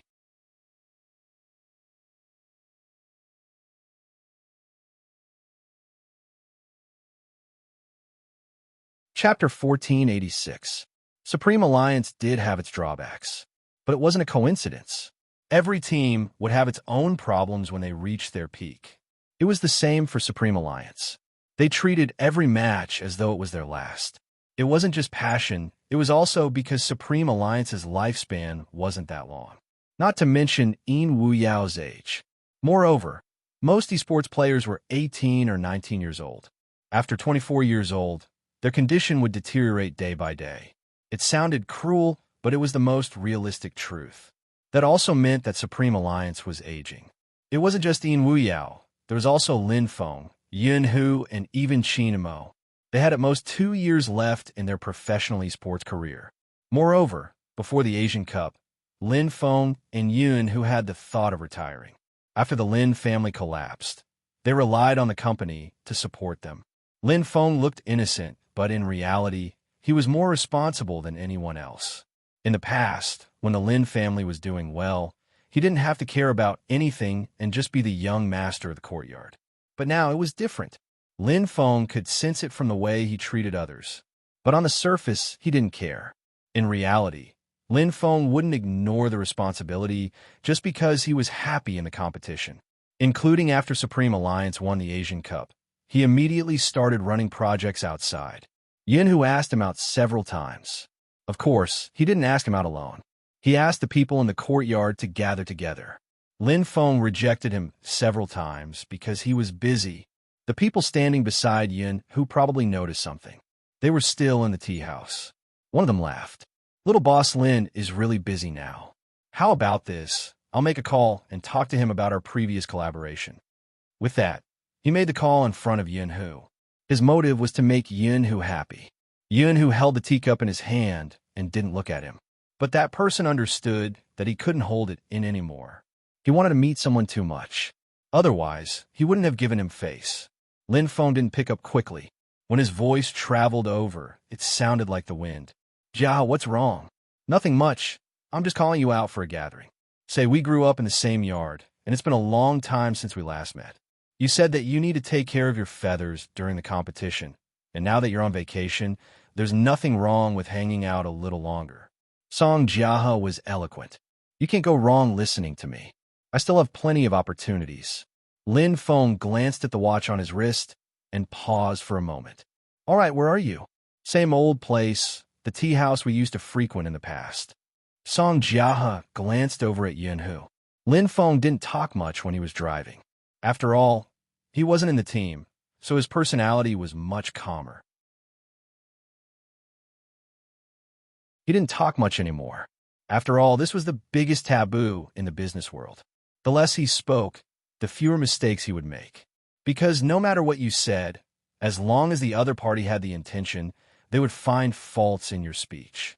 That was why in the business world, people would talk less and do more. If Bo Jio saw this side of Lin Feng, she would probably be in disbelief. But humans seem to be like this.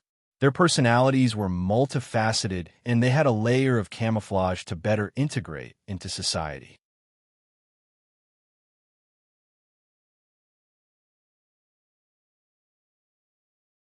Chapter 1487. But it was just a glance. Lin Feng roughly understood what was going on. No matter how naive he was, he knew who it was for. Song Jiahe had always been a liar. If not, the Song family's business wouldn't be so big. When he saw him, he immediately stood up and placed the teacup down. Young Master Lin, busy man, why are you standing at the door? Come in. Lin Feng walked in. After all, he came from the same courtyard. Even though things were different now, it wasn't much. After the decline of the Lin family, Lin Feng had met these people and understood the difficulty of asking them to do things for him. It wasn't like novels where they would mock you in front of your face. They were just friends who ate meat and drank with him in the past. Suddenly, they stopped contacting him. They would avoid him during gatherings. From a certain perspective, he seemed to represent bad luck. Song Jiahe was the one who didn't care about such things. Whenever there was a festival, he would definitely receive red packets. But it wasn't like today. Lin Feng felt that it was rather boring. People who hadn't experienced it wouldn't understand. When you were prosperous, there would be people following you around. When you have nothing, anyone who knows you will feel that you are unlucky. But with Yunhu around, Lin Feng's value was different. When Lin Feng raised his head, he had mostly calmed down. He walked over and sat beside Yunhu. There was only one empty seat. He removed his trench coat and hung it behind the chair. He took out a cigarette from the box on the table. Song Jia's mission was to invite Lin Feng out. If he interfered with other matters, he would be afraid that person wouldn't agree. He filled the teacup casually and heated up the atmosphere so that it would be easier for the two of them to talk. Yunhu didn't beat around the bush. Angry, Lin Feng's hand paused, and he turned to look at him. Yunhu looked at him, his gaze deep. I asked you out, but you didn't come. I had to change the method. How dizzy? Lin Feng took a sip of tea. Can't you tell me over the phone? Yunhu remained calm. There's no atmosphere for conversation. At this moment, Lin Feng was reminded of the Yun family's teachings. There were countless rules and regulations. There's an atmosphere for a conversation now. Lin Feng smiled. After all, everyone has to give you face. Yunhu could tell that he wasn't happy. But he had no choice. He wanted to see someone. He didn't know if that person did it intentionally or not. It didn't seem like hiding, but it was impossible to say that nothing had happened. If it was someone else, Yunhu's methods had long been used. To be able to make someone like Song Jiahe work for him. It wasn't just because of the Yun family. This showed Yunhu's usual behavior. But it was him. Yunhu gripped the teacup in his hand, slowly releasing it one by one. His fingers were long and slender, his voice faint. Fortunately, you still have the face to let me use it. Lin Feng didn't say anything. After all, he knew that this matter couldn't be blamed on anyone. After all, there was already a gap between the two of them. This was a reality that could not be changed. Yunhu didn't think so. The Asian Cup is over, but are you not planning to return to the team?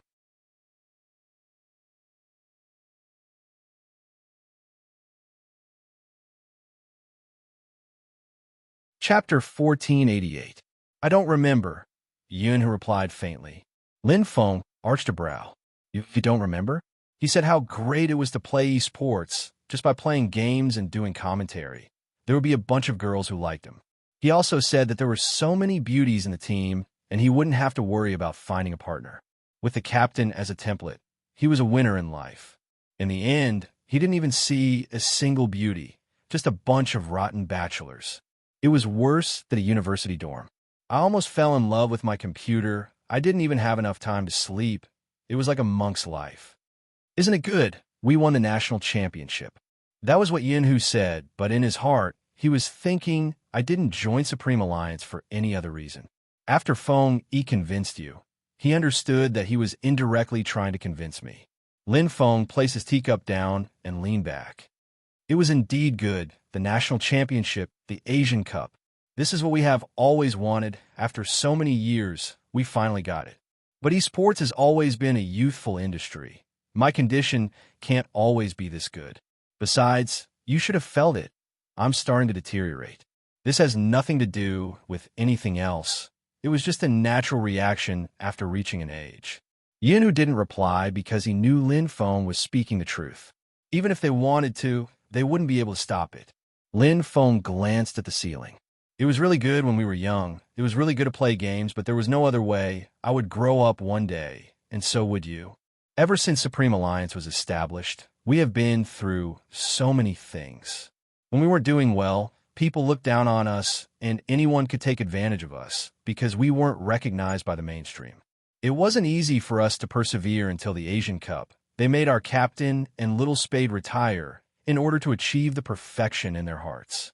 The scariest thing in this world isn't the darkness. We survived it.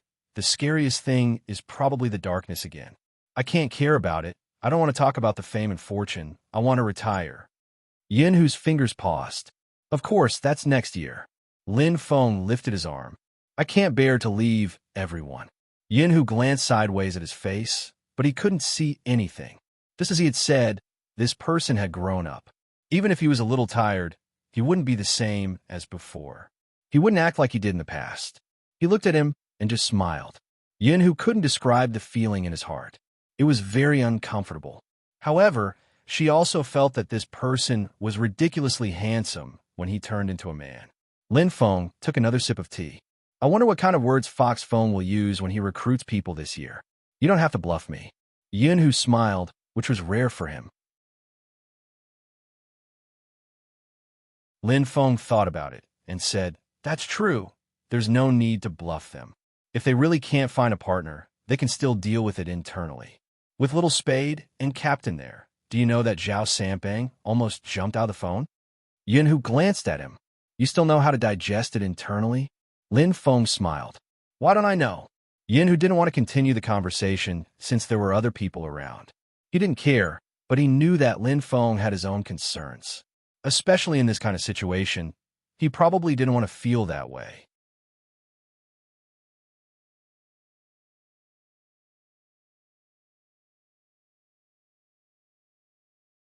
Chapter 1489. If we meet in the future, there's no need to do such a thing. Lin Feng played with the teacup. In front of Yinhu, he still couldn't change his bad habits. Even though he wouldn't say anything in the business world, there was no knowing what was in a person's heart. The more he said, the easier it was to be misinterpreted. But Lin Feng thought about it. This was Yinhu, not someone else, so he just said it directly. Yinhu chuckled. All right, this time, the two of them left together. Yinhu didn't drive over. 80% of it was intentional. The onlookers saw it clearly. When he sent them off, Song Jiahe was still smiling, looking at Yinhu with a deep gaze. Yinhu only showed him the side of his face. Song Jiahe immediately restrained himself. Lin Feng's next actions proved that he was still Lin Feng. Even though the Lin family had failed, his temperament was still there. He patted his shoulder with a smile and casually threw him a cigarette. Contact me when you're free. He was still free and easy. That face was beautiful, but upon closer inspection, it became more angular. Song Jiahe roughly understood why his biggest partner couldn't bear to part with this person from the Lin family. He introduced many people to him. He always told them to scram, but he never said anything harsh in front of him. It was probably because he had been through so much, but he still had a trace of youthful spirit. Of course, there were people who looked for young shampoo, but that was different. Lin Feng had something different. For the people in their circle, as long as their families failed, they would lose all their edges and become extremely decadent. Even though Lin Feng wasn't the same as before, it was strange that he could still be like this after accepting everything. Song Jiahe was a social network person. He knew the attitude people had towards Lin Feng. That subtlety could sometimes destroy many people. In the past, Song Jiahe had always thought that young Master Yin was interested in Lin Feng's looks. After all, there weren't many people with such integrity in their circle. But it depended on who wanted it. If it was young Master Yin, there would be a bunch of people coming for him without even saying a word. Now, Song Jiahe understood that it had nothing to do with looks. It was probably because he liked Lin Feng for too long. Or as people often said, good-looking skin is the same, but interesting souls are 1 in a million. Only young Master Yin himself knew what kind of Lin Feng he liked. Song Jiahe had always known that he was just a pimp in the eyes of others.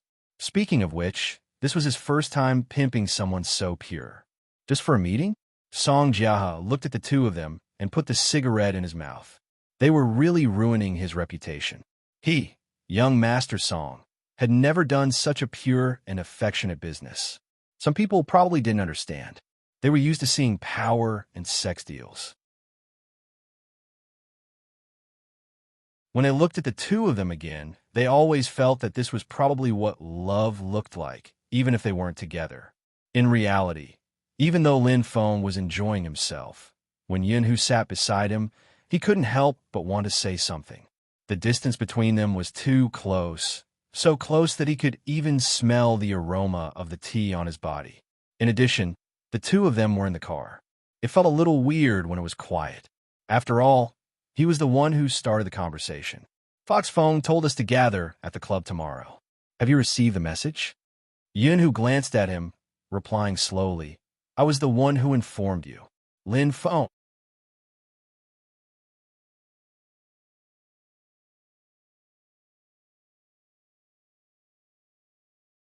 Chapter 1490. Too many things have happened recently. My brain isn't working well. Lin Feng coughed lightly, lowering the window. Let's get some fresh air. It's stuffy in the car. Yin, who didn't expose his clumsy acting since he was well aware of his explosive personality. Hence, he glanced out of the car. Even so, Lin Feng still felt that the atmosphere was indescribable.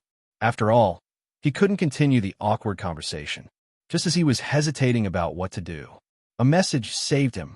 In the past, he hadn't liked receiving such messages. After all, no one liked being fed dog food. However, Little Spade had recognized him as a brother and would ask about his captain's preferences. After he was done, he would ask him with an enigmatic smile, when are you going to start dating? Lin Feng felt that the first part was just a prelude. The last part was the fatal blow to the single dog. Today, the message was finally delivered in a different way. I heard you are with Almighty Yin. I have 4 movie tickets here. As an important supporting role, I sincerely invite you and Almighty Yin to help me boost the box office. Box office? With his goddess, movie queen, and supporting them, how bad would the box office be? Besides, everyone knew that the movie was selling like crazy. Little Spade wasn't asking him to go for the box office. He couldn't fall for it. But, oh right, I forgot to mention, here's a signed uniform from your goddess. I'll pass it to you when you arrive. This nickname was given to Bo Gio by Little Spade. After reading her message, he was in a dilemma, debating whether to go to the Yun family's house or the cinema. After all, if he went to the Yun family's house and saw his godmother, she would definitely invite him over for a cup of tea. Normally, she would ask him to stay over. In comparison, going to the cinema wasn't as awkward. With that in mind, Lin Feng asked, are you free later? Little Spade invited us for a movie. Do you want to go? Yun, who turned off the message, replying with a natural MMH. The naive Lin Feng could tell that it was a ploy, but he hadn't expected it to be a trap. On the other hand, Bo Gio smiled lightly, her thin lips lifting as she replied, you're welcome. See you at the cinema. Speaking of which, she hadn't watched a movie with the Almighty. This was the perfect opportunity. Bo Gio packed up quickly since she had mastered the technique. After putting on the trench coat, she first put on a black mask, then one for the Almighty. Chinamo arched a brow and placed the book down. What are you doing? After studying so hard for so long, I decided to give myself a reward. When Bo Gio smiled, the mole under her eyes was obvious. Let's go watch a movie. Chinamo glanced up, his aura noble. His voice was deep because of the mask. Little Bo Gio, do you need me to remind you how many days are left until the college entrance examination? Or do you not want to marry me? Do you want to abandon me? Only the Almighty would be able to ask a girl to marry him without any hesitation. Bo Gio replied with a serious expression, I think we should nurture our relationship. The fans are saying that we haven't had enough dog food recently.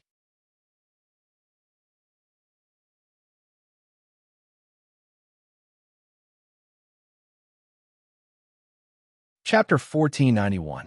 This was the downside of being an old married couple. Little Princess Chin was no longer the person whose ears would turn red with every word she said. Bo Gio glanced over. She didn't fall for his trap. She supported herself on the chair with one hand and kissed his lips through the mask. That position was rather handsome. This time, she should be able to conquer the Almighty. Bo Gio thought. Before he could react, he was pressed into the chair by the other party. The mask was removed in the next second and thrown onto the floor.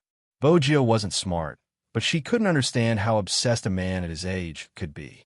There were some things that were fine if he didn't start, because he wouldn't be able to get a taste.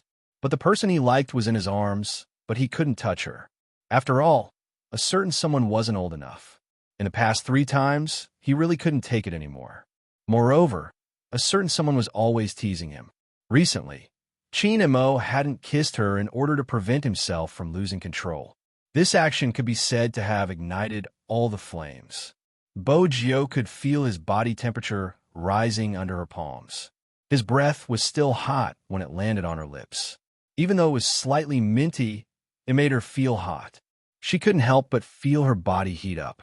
He didn't hold back when he reached in. When his fingertips slid past her waist, a numbness spread from her tailbone.